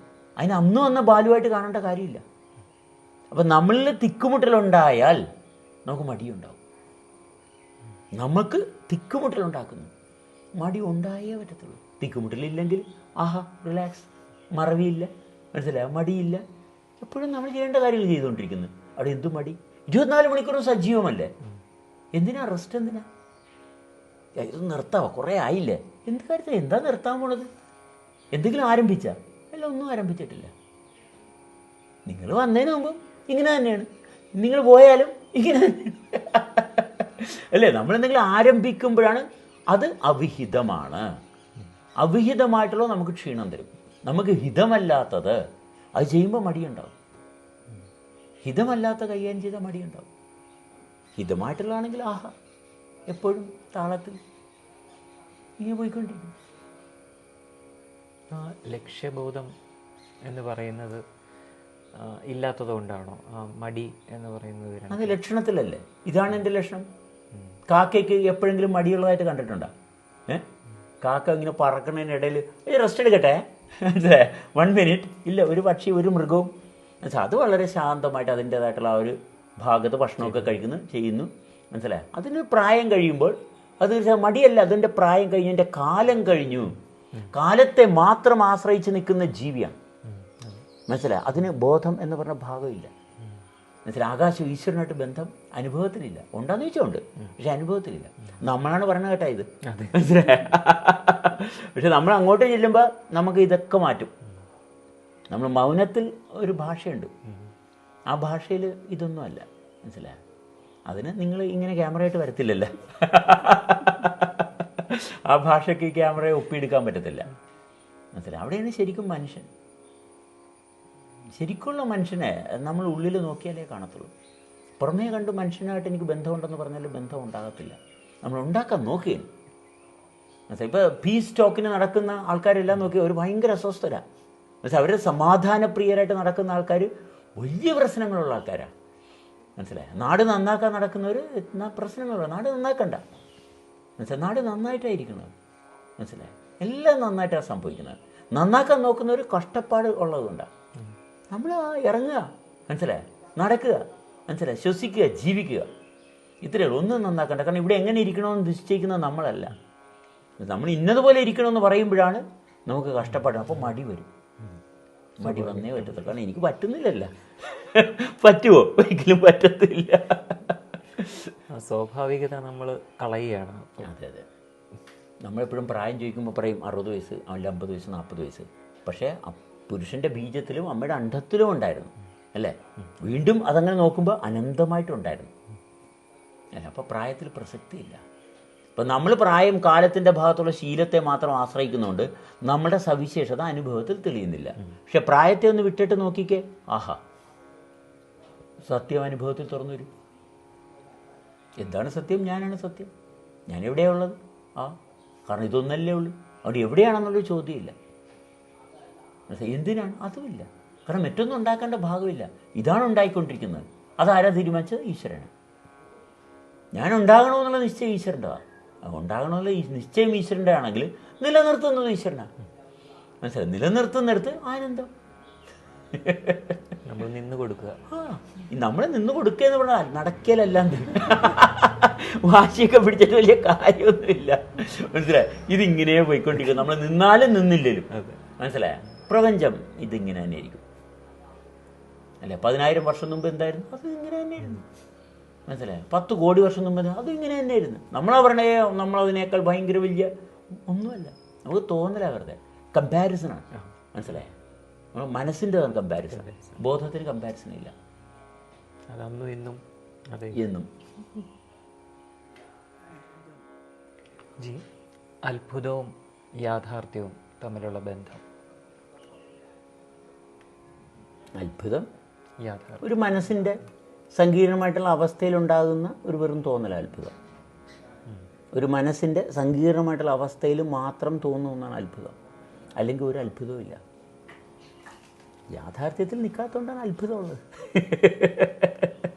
പക്ഷെ മനസ്സിന് ഒരുപാട്, നമ്മളിവിടെ ഇരുന്നിട്ട് ചിലപ്പോൾ ചിലവർ പറയും ഞാൻ അത് കാണുന്നുണ്ട് കേട്ടാ, ഇത് കേൾക്കും. അവർ ശരിയാണത്. പക്ഷെ എന്തായാലും ശരീരത്തിൻ്റെ ആ സവിശേഷത, മർദ്ദം കൂടിക്കഴിഞ്ഞാൽ ശരീരത്തിന് പലതും തോന്നും. മർദ്ദം കൂടിക്കഴിഞ്ഞാൽ പലതും. മർദ്ദം കൂടാൻ കാരണം നമുക്ക് ഇന്ദ്രിയങ്ങളുണ്ട്, ഇന്ദ്രിയങ്ങൾക്ക് പവറുണ്ട്. ഇന്ദ്രിയങ്ങൾ ഉപയോഗിച്ചാണ് നമുക്ക് മർദ്ദം കൂട്ടുന്നത്. ബലം പിടിച്ച് വെക്കുക. മനസ്സിലായ? അതെല്ലാം അതിൻ്റേതായിട്ടുള്ള തനിമയിൽ പ്രവർത്തിച്ചുകൊണ്ടിരിക്കുന്ന. പക്ഷെ നമ്മൾ ഒരു ഞാനെന്ന് പറഞ്ഞ ഭാഗം വന്നു. എന്തുകൊണ്ട് വന്ന്? മെറ്റൊന്നുള്ളത് കൊണ്ട്. മെറ്റൊന്നുണ്ട്, അപ്പോഴാണ് ഞാനെന്നുള്ള ഭാഗം വരുന്നത്. ഒന്നുമില്ലെങ്കിൽ ഞാനെന്നുള്ള ഭാഗമില്ല. അപ്പോൾ മർദ്ദവുമില്ല, അപ്പോൾ അത്ഭുതവുമില്ല. ഇതിങ്ങനെയാണ്. യാഥാർത്ഥ്യം മാത്രമേ. യാഥാർത്ഥ്യം മാത്രമേ. മറ്റേതുകൊണ്ട് അത്ഭുതം ഉണ്ട് കേട്ടോ. ആർക്കുണ്ട്? മനസ്സിനുണ്ട്. മനസ്സിലായ? ശാസ്ത്രം കണ്ടുപിടിച്ചെന്ന് പറയല്ലേ? എന്താ കണ്ടുപിടിച്ചത്? അവിടെ ഉള്ളതാണ്. ഇന്ന് മനുഷ്യൻ കണ്ടു, ഇന്ന് നമ്മൾ കണ്ടതുകൊണ്ട് അപ്പോഴാണ് ഇതുണ്ടായത്? അല്ല, അതെന്നും ഉള്ളതാണ്. ശാസ്ത്രം എത്ര കണ്ടുപിടിച്ചാലും മനുഷ്യന് അതൊരിക്കലും ഉതകത്തില്ല. കാരണം മനുഷ്യനായിട്ടിരിക്കുന്ന അനുഭവത്തിൽ തുടരാത്തത് കൊണ്ടാണ് രോഗിയാകുന്നത്. അപ്പം ചെന്ന് ചികിത്സിക്കാം, കൊള്ളാം. പക്ഷെ മനുഷ്യനായിട്ട് ജീവിച്ചാൽ രോഗമില്ല. മനസ്സിലായി? മനുഷ്യൻ ആ രൂപം സ്വരൂപത്തിൽ, ആഹാ, ഒരു കുഴപ്പമില്ല. നമ്മുടെ യാഥാർത്ഥ്യ അനുഭവത്തിലിരുന്ന് കഴിഞ്ഞാൽ എന്നെ ചലിപ്പിക്കുന്ന ശക്തി ആർക്കെങ്കിലും അത് കെടുത്താൻ പറ്റുമോ? ഒരിക്കലും എനിക്ക് കെടുത്താൻ പറ്റത്തില്ല. എന്നെ ചലിപ്പിക്കുന്ന ശക്തിയെ എനിക്ക് കെടുത്താൻ പറ്റത്തില്ല. എനിക്കോ ആർക്കോ കെടുത്താൻ പറ്റത്തില്ല. അതെവിടെയുള്ളത്? അതെല്ലായിടത്തും ഉണ്ട്. അതെവിടെ നിന്നാണ് വരണത്? ഇവിടെ നിന്നാണ്, അവിടെ നിന്നാണ്? അല്ല, എല്ലായിടത്തും എപ്പോഴും സജീവമാണ് അല്ലേ? എല്ലാവർക്കും പറഞ്ഞാൽ ശരിയാണ് ഒക്കെ പറയും. പക്ഷേ എന്നാൽ ഇതൊന്നും നടക്കുമോ? ശരിയാണ്, ഞാൻ കുറേ കാര്യങ്ങൾ ചെയ്യണ്ടേ. ഞാൻ ചെന്നില്ലെങ്കിൽ എൻ്റെ ഓഫീസ് വർക്ക് ചെയ്യത്തില്ല. അറിയാം, എനിക്ക് ഉത്തരവാദിത്തമുള്ള. മനസ്സിലായ? ഞാൻ ചെന്നില്ലെങ്കിൽ ഓഫീസ് വർക്ക് ചെയ്യും. മനസ്സിലായി? ഓഫീസ് നേരത്തെ ഉണ്ടായിരുന്നു. ഇതെല്ലാം എന്നും പ്രവർത്തിച്ചുകൊണ്ടിരിക്കുക. പ്രവർത്തിക്കാനുള്ള കാരണത്തെ കാണും. അങ്ങനെ നോക്കുമ്പോൾ വിശപ്പ് ഒരു ഈശ്വരനാണ്. കാരണം നമ്മളെ പ്രവർത്തിപ്പിക്കുന്നു അല്ലേ? ഭക്ഷണം തേടുന്നു, അന്വേഷിക്കുന്നു, ഭക്ഷണം എടുത്ത് കഴിക്കുന്നു. അതാരെ ജീവിപ്പിക്കുന്നു? നമ്മളെ കൊണ്ട് ഈശ്വരനായിരിക്കും. ദാഹം, വെള്ളം കുടിപ്പിക്കുന്നു. ആരാണ്? ഈശ്വരനാണ്. തിരിച്ചറിയിപ്പിച്ചു തരിക. അതെ, തിരിച്ചറിയുക. നമ്മളെ ചലിപ്പിക്കുന്നത് എന്താണ്? അപ്പോൾ നമ്മളിൽ ഒരുപാട് മൾട്ടിപ്പിൾ പേഴ്സണാലിറ്റി ഉണ്ടെങ്കിൽ ഇതെങ്ങനെയാണ് ഈശ്വരനെ കണ്ടെത്തും? കാരണം ഒരു പ്രാവശ്യം എ എന്ന് പറഞ്ഞ ആളെ ചലിപ്പിക്കുന്നു, അടുത്ത പ്രാവശ്യം ബി എന്ന് പറഞ്ഞ ആളെ ചലിപ്പിക്കുന്നു. അപ്പോൾ ഒരിക്കലും അവിടെ സ്ഥിരതയില്ല. എ ആണെങ്കിൽ എ തന്നെ ആയിരിക്കണം. മനസ്സിലായി? അതിൻ്റെ ബി ഉണ്ടാകരുത്. എനിക്ക് ഒറ്റ ആവശ്യമേ ഉള്ളൂ, എന്താണ്? ഞാൻ നിലനിൽക്കുന്നു. അത് നിലനിൽക്കുന്നത് എന്താണെന്ന് അനുഭവിക്കണം, അത്രയേ ഉള്ളൂ. കാരണം അവിടെ നിലനിൽപ്പുണ്ട്, അത് മരണമില്ല. മനസ്സിലായി? അപ്പം ജനനവും മരണവും നമുക്ക് കാണാം. ജനിച്ചാൽ മരിക്കണം. നമ്മുടെ ജീവിതത്തിൽ എന്തെല്ലാം ജനിച്ചു മരിച്ച് കണ്ടില്ലേ അല്ലേ? ഇനി നമ്മളിൽ ജനിക്കുകയും മരിക്കുകയും ചെയ്യുന്ന കാണാം. അപ്പോഴാണ് നമ്മൾ വീണ്ടും അടുത്ത ലെവലിലോട്ട് മടങ്ങുന്നത്. ചുറ്റും ജനനവും മരണവും കണ്ട് എൻ്റെ വീട് തകർന്നു, എൻ്റെ മാതാപിതാക്കൾ മരിച്ചുപോയി, എന്നിൽ ജനനവും മരണവും കാണണം. അത് കണ്ടു കഴിയുമ്പോഴാണ് ജനനവും മരണത്തിൻ്റെയും ജനനത്തിൻ്റെയും അടുത്തൊരു തലത്തിലോട്ട് നമ്മൾ ശ്രദ്ധയിലെത്തുന്ന, അനുഭവത്തിലെത്തുന്നത്. വീണ്ടും നമ്മൾ ആഴത്തിൽ ചെല്ലുമ്പോൾ ജനനവും മരണവുമില്ലാത്ത ഭാഗം കാണും. മനസ്സിലായി? ജനിക്കാനുമില്ല മരിക്കാനുമില്ല. മനസ്സിലായി? കാരണം അതവിടെ ഉള്ളതാണ്. അതെങ്ങനെ ജനിക്കുകയും മരിക്കുകയും ചെയ്യുന്നത്? അത്ഭുതമില്ല. അതെ, ഒന്നുമില്ല, അത്ഭുതങ്ങളൊന്നുമില്ല അവിടെ. അതായത് നിത്യമാണ്. ആ നിത്യതയിൽ നിന്നാണ് ഇതെല്ലാ മാറ്റങ്ങളെയും നമുക്ക് വിനയത്തിന് അനുഭവിക്കാൻ പറ്റുന്നത്. സിമ്പിളാണ്.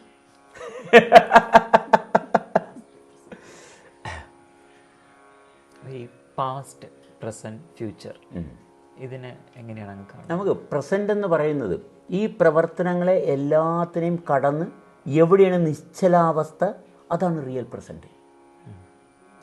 ഞാൻ ഈ സംസാരം പ്രസന്റ് അല്ല, ഇത് കുറേ നാൾക്ക് മുമ്പ് സംഭവിച്ചു പോയ കാര്യമാണ് ഇപ്പം ഇരുന്നുണ്ട് വളവള പറയുന്നത്. മനസ്സിലായോ? എല്ലാവരും പറയും ഇപ്പം പറഞ്ഞതല്ലേ, ഇപ്പം പറഞ്ഞതല്ലേ. അല്ല, ഇപ്പം പറഞ്ഞതല്ല. ഇത് രൂപം കൊണ്ട് കഴിഞ്ഞു, എപ്പോഴോ രൂപം കൊണ്ട് കഴിഞ്ഞു. ഈ സാഹചര്യം നിങ്ങളിവിടെ വരുമെന്ന് ഇതെല്ലാം നേരത്തെ രൂപം കൊണ്ട് കഴിഞ്ഞതാണ്. ഇത് പക്ഷേ ഇതിങ്ങനെ അരങ്ങേറിയേ പറ്റത്തുള്ളൂ.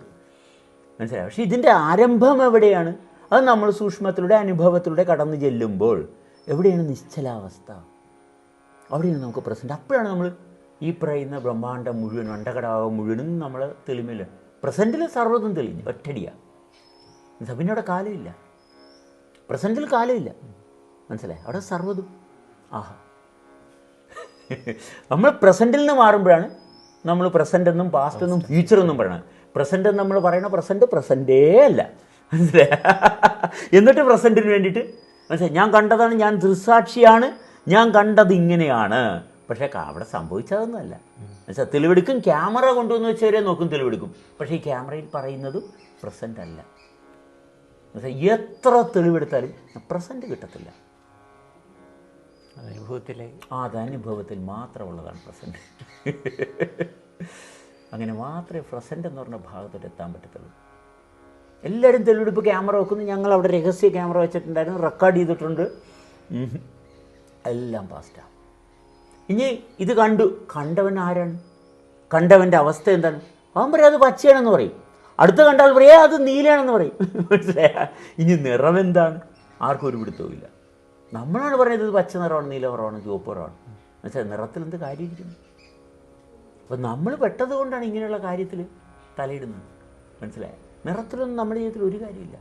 അനുഭവത്തിൽ നോക്കുമ്പോൾ നമുക്ക് പറയാവുന്നത് ഇരുട്ടും വെളിച്ചവും മാത്രമേ ഉള്ളൂ. മനസ്സിലായി? മറ്റേ മർദ്ദം കൂടുന്നതനുസരിച്ച് വർണ്ണങ്ങൾ മാറും. എല്ലാം മർദ്ദത്തിൻ്റെ ഭാഗത്താണ്.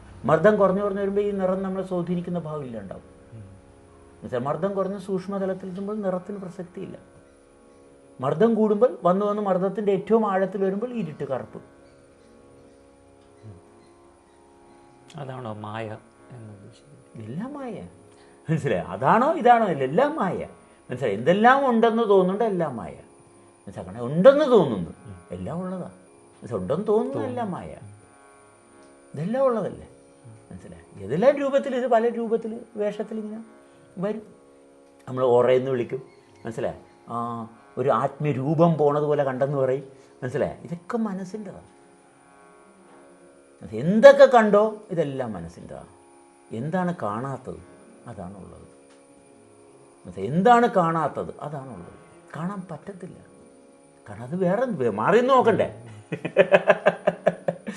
മാറുന്നുണ്ടെങ്കിൽ അത് മായേ. മനസ്സിലായി? വളരെ അല്ല, സിമ്പിളല്ല. ഞാൻ സിമ്പിൾ എന്ന് പറയുമ്പോൾ നിങ്ങൾക്ക് ഒട്ടും സിമ്പിളല്ല. കഷ്ടപ്പെട്ട് തന്നെ പണിയെടുക്കാം. മനസ്സിലായ? കഷ്ടപ്പെടാൻ തയ്യാറാണ്. സിമ്പിളല്ല, ശരിയാണ്, ഒട്ടും സിമ്പിളല്ല. കാരണം ഒരു അമ്മ കുഞ്ഞിനെ പ്രസവിക്കുന്നത് സിമ്പിളാണ്? അല്ല, ഭയങ്കര വേദനിച്ചാണ് പ്രസവിക്കുന്നത്.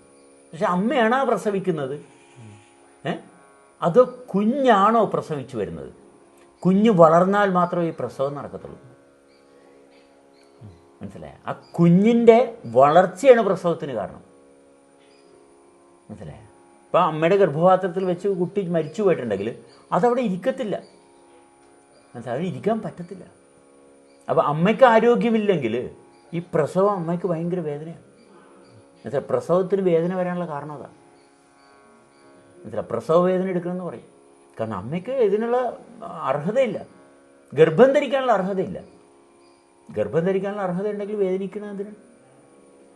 എന്തിനാണ് വേദനിക്കണം? ഞാൻ ഗർഭം ധരിച്ചാൽ അത് പ്രസവിക്കണം, എൻ്റെ ശരീരം അതിന് കെൽപ്പുള്ളതായിരിക്കണം. പ്രസവത്തിൻ്റെ സമയമാകുമ്പോൾ പ്രസവിക്കണം, പ്രസവിച്ചാൽ പോരെ. ഇനി വേദനിക്കണം എന്തിനാണ്? ശരീരം തയ്യാറാകുന്നില്ല എനിക്ക്. മനസ്സിലായോ? അതുകൊണ്ടാണ് വേദന ഉണ്ടാകുന്നത്. ഞാൻ പ്രസവിച്ചാണെന്ന് ഇപ്പോൾ ചോദിക്കോട്ടെ, സ്ത്രീകളൊക്കെ നെറ്റി വിളിക്കും. മനസ്സിലായി? ഇവനാരാടാ, പ്രസവം എന്താണെന്ന് ഇവനെങ്ങനെ പറയാം? നമുക്ക് കാര്യങ്ങൾ പറയാൻ അറിയാൻ പാടില്ലെങ്കിൽ നമുക്ക് ജീവിക്കാനുള്ള അർഹതയുമില്ല. ജീവിക്കാൻ അർഹതയുണ്ടോ? ഞാൻ ഇവിടെ രൂപം കൊണ്ട് നിലനിൽക്കാനുള്ള എല്ലാ കാരണവുമായിട്ട് എനിക്ക് ബന്ധമുണ്ടാണ്. ഒരു സ്ത്രീ ഗർഭം ധരിക്കുന്ന ഭാഗം വരെ ഒരു പുരുഷൻ അറിഞ്ഞിരിക്കണം. അതറിയുന്നില്ലെങ്കിൽ സ്ത്രീയുമായിട്ടുള്ള സമ്പർക്കം എങ്ങനെയാണ്? സ്ത്രീയുമായിട്ട് ബന്ധമുണ്ടാ? ഉണ്ടെങ്കിൽ ബന്ധം എന്ത് വഴിയാണ്? അവിടെ സ്ത്രീ എന്നിലുള്ളത് കൊണ്ടല്ലേ. സ്ത്രീ എനിക്കറിയാനുള്ള അർഹതയുണ്ട്, എന്നിലൂടെ ഉണ്ട്, എന്നിലൂടെ മാത്രമേ ഉള്ളൂ. ബോധവും ബോധ്യപ്പെടലും ഇതെങ്ങനെയാണ് കാണുന്നത്? ബോധമില്ലാത്തവന് മാത്രമേ ബോധപ്പെടലുള്ളൂ. കാരണം ബോധത്തിൽ പെടാൻ പറ്റത്തില്ല ഒരിക്കലും. ബോധത്തിൽ പെടുകയല്ല, ബോധ്യപ്പെട്ടെന്ന് തോന്നൽ ബോധമല്ല, അത് മനസ്സിൻ്റെത് മാത്രമാണ്. നമുക്ക് ബോധ്യപ്പെട്ടെന്ന് തോന്നും, മനസ്സിലായി? പക്ഷെ ബോധത്തിന് അങ്ങനെ ഒരു പെടലില്ല. കാരണം അത് നിത്യമാണ്. മനസ്സിലായോ? അത് നിത്യമാണ്, അതെന്നും അങ്ങനെയാണ്. ബോധ്യപ്പെട്ടെന്ന് പറയുമ്പോൾ അത് മനസ്സിൻ്റെ ആണ്. മനസ്സിലായി? അത് നമ്മൾ ബോധ്യപ്പെട്ടെന്ന് പറയുന്നത് നമ്മളെ ശീലം കൊണ്ട് മാത്രമാണ്. മനസ്സിലായോ? ബോധ്യപ്പെട്ടിട്ടില്ല. ശരിക്കും മനസ്സിന് ശരിയെന്ന് തോന്നി. ഒരു മനസ്സിൻ്റെ ഒരു സങ്കീർണമായിട്ടുള്ളൊരു മനസ്സിൻ്റെ അവസ്ഥയിൽ ചെറിയൊരു അയവുണ്ടായി. അതുകൊണ്ട് എനിക്ക് മനസ്സിലായി കേട്ടാ, മനസ്സ് ചെറുതായിട്ടൊന്ന് അയഞ്ഞു. അപ്പോൾ എനിക്ക് മനസ്സിലായിട്ടാ, നിങ്ങൾ പറഞ്ഞല്ല, എനിക്ക് മനസ്സിലായിട്ടാ, മനസ്സൊന്ന് അയഞ്ഞു, ഇത്രയേ ഉള്ളൂ. ബലം പിടിച്ചിരിക്കുന്ന മനസ്സൊന്ന് അയഞ്ഞു. ഇനി ബലം പിടിച്ചിരിക്കുന്ന മനസ്സങ്ങോട്ട് വിട്ടേ, അപ്പോൾ ബോധത്തിലെത്തി പരിപൂർണമായിട്ട് അങ്ങോട്ട് സറണ്ടർ ചെയ്തേ, അതായി മാറി. പിന്നെ മനസ്സുകൊണ്ട് എന്തൊക്കെ ആരൊക്കെ പറഞ്ഞാൽ ആക്കൊള്ളാം, ശരി ആയിക്കോട്ടെ. കാരണം വേറൊന്നും വരാനില്ല. മനസ്സിലായി? ഇവിടെ വരാനുള്ളതെല്ലാം വന്നുകൊണ്ടിരിക്കുകയാണ്. മനസ്സിലായി? നമ്മൾ ചിന്തിച്ച് കണ്ടെത്തിയതാണ് കേരളം, അല്ലേ? ചിന്തിച്ച് കണ്ടെത്തിയതാണ് ഭാരതം. പക്ഷേ ബോധത്തിന് ഭാരതം ഉണ്ടാ? ഇല്ല. ചിന്തയിൽ മാത്രമേ ഉള്ളൂ ഭാരതവും കേരളവും ഒക്കെ. ബോധത്തിൽ ബാലുവും ഇല്ല.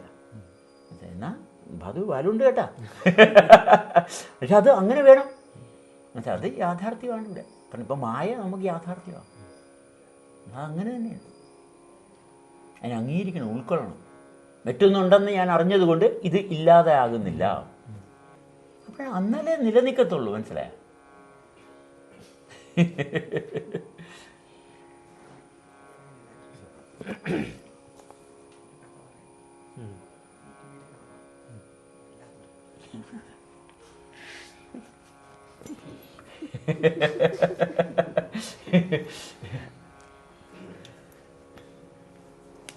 ജി, അങ്ങയോട് ആദ്യം ഒരു കഥ പറയാൻ പറഞ്ഞപ്പോൾ അങ്ങ് മീറ്റ് മീയുടെ കഥ പറഞ്ഞു.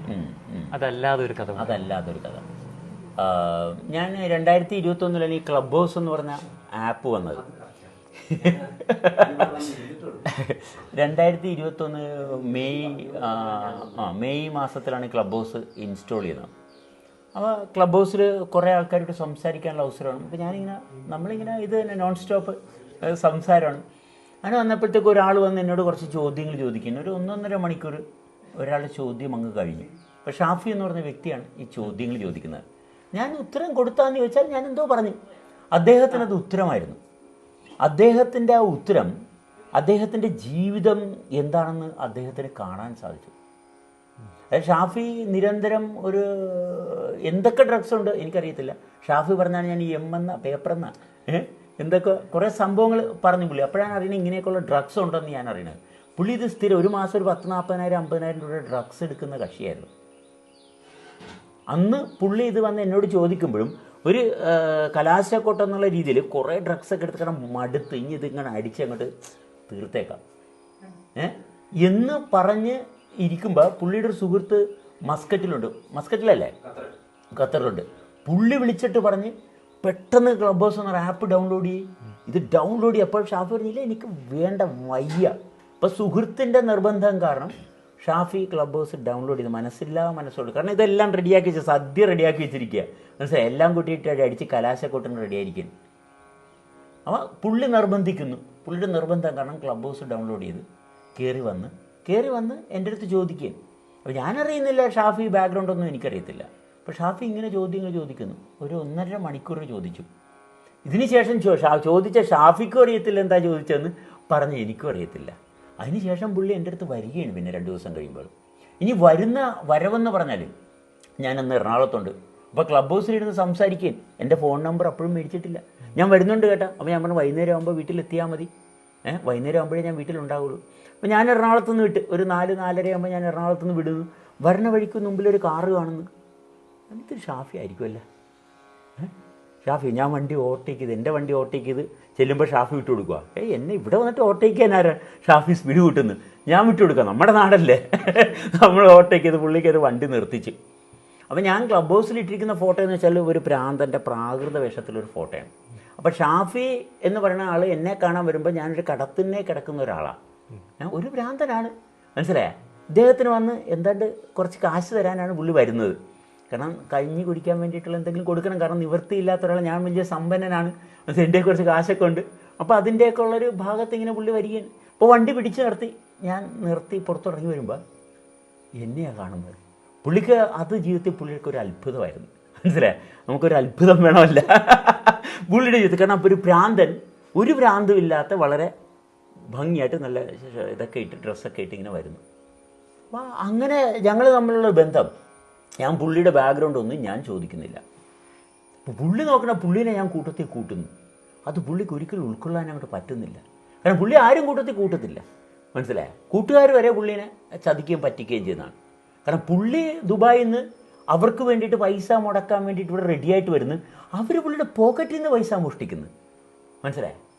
അവരെയും കൊണ്ട് പുള്ളി വലിയ സ്റ്റാർ ഹോട്ടലെല്ലാം പുള്ളിയുടെ ചെലവിൽ നടത്തുന്നു. പക്ഷെ പുള്ളി അവരെല്ലാം പറ്റിക്കുന്നു, മനസ്സിലായ.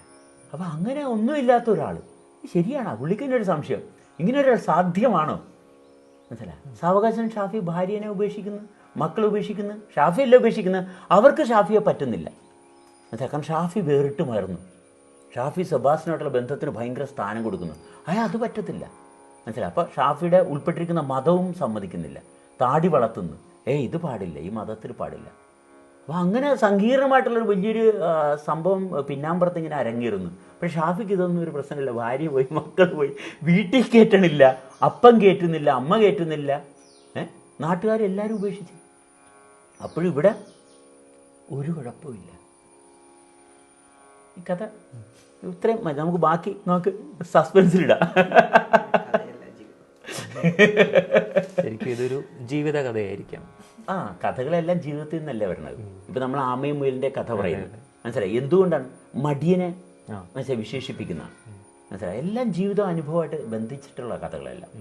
ഏത് കഥ എടുത്താലും, മനസ്സിലായി, മഹാഭാരതം എടുത്താലും, മനസ്സിലായി, അത് ജീവിതമായിട്ട് ബന്ധമുള്ളതാണ്. അല്ലാത്ത ഒരു കഥയില്ല. നമുക്ക് അല്ലാത്തൊരു കഥ കൊണ്ടുവരാൻ പറ്റത്തില്ല.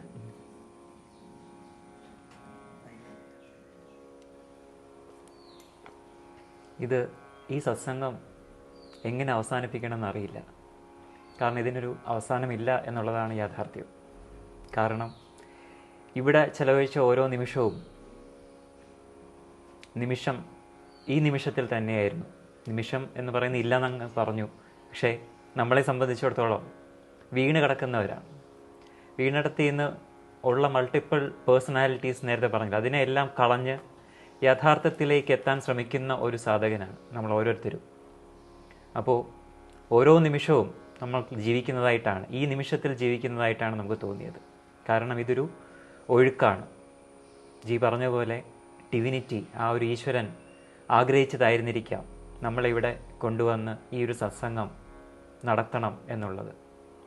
എന്തായാലും ഇത്രയും നേരം ഈ ഒരു സ്വാഭാവികതയിൽ നിലനിൽക്കാൻ നമ്മളെ പ്രേരിപ്പിച്ചതിന്, നമുക്ക് അവസരം നൽകിയതിന് അങ്ങയുടെ പാദങ്ങളിൽ കോടാനുകോടി പ്രണാമങ്ങൾ അർപ്പിക്കുകയാണ്.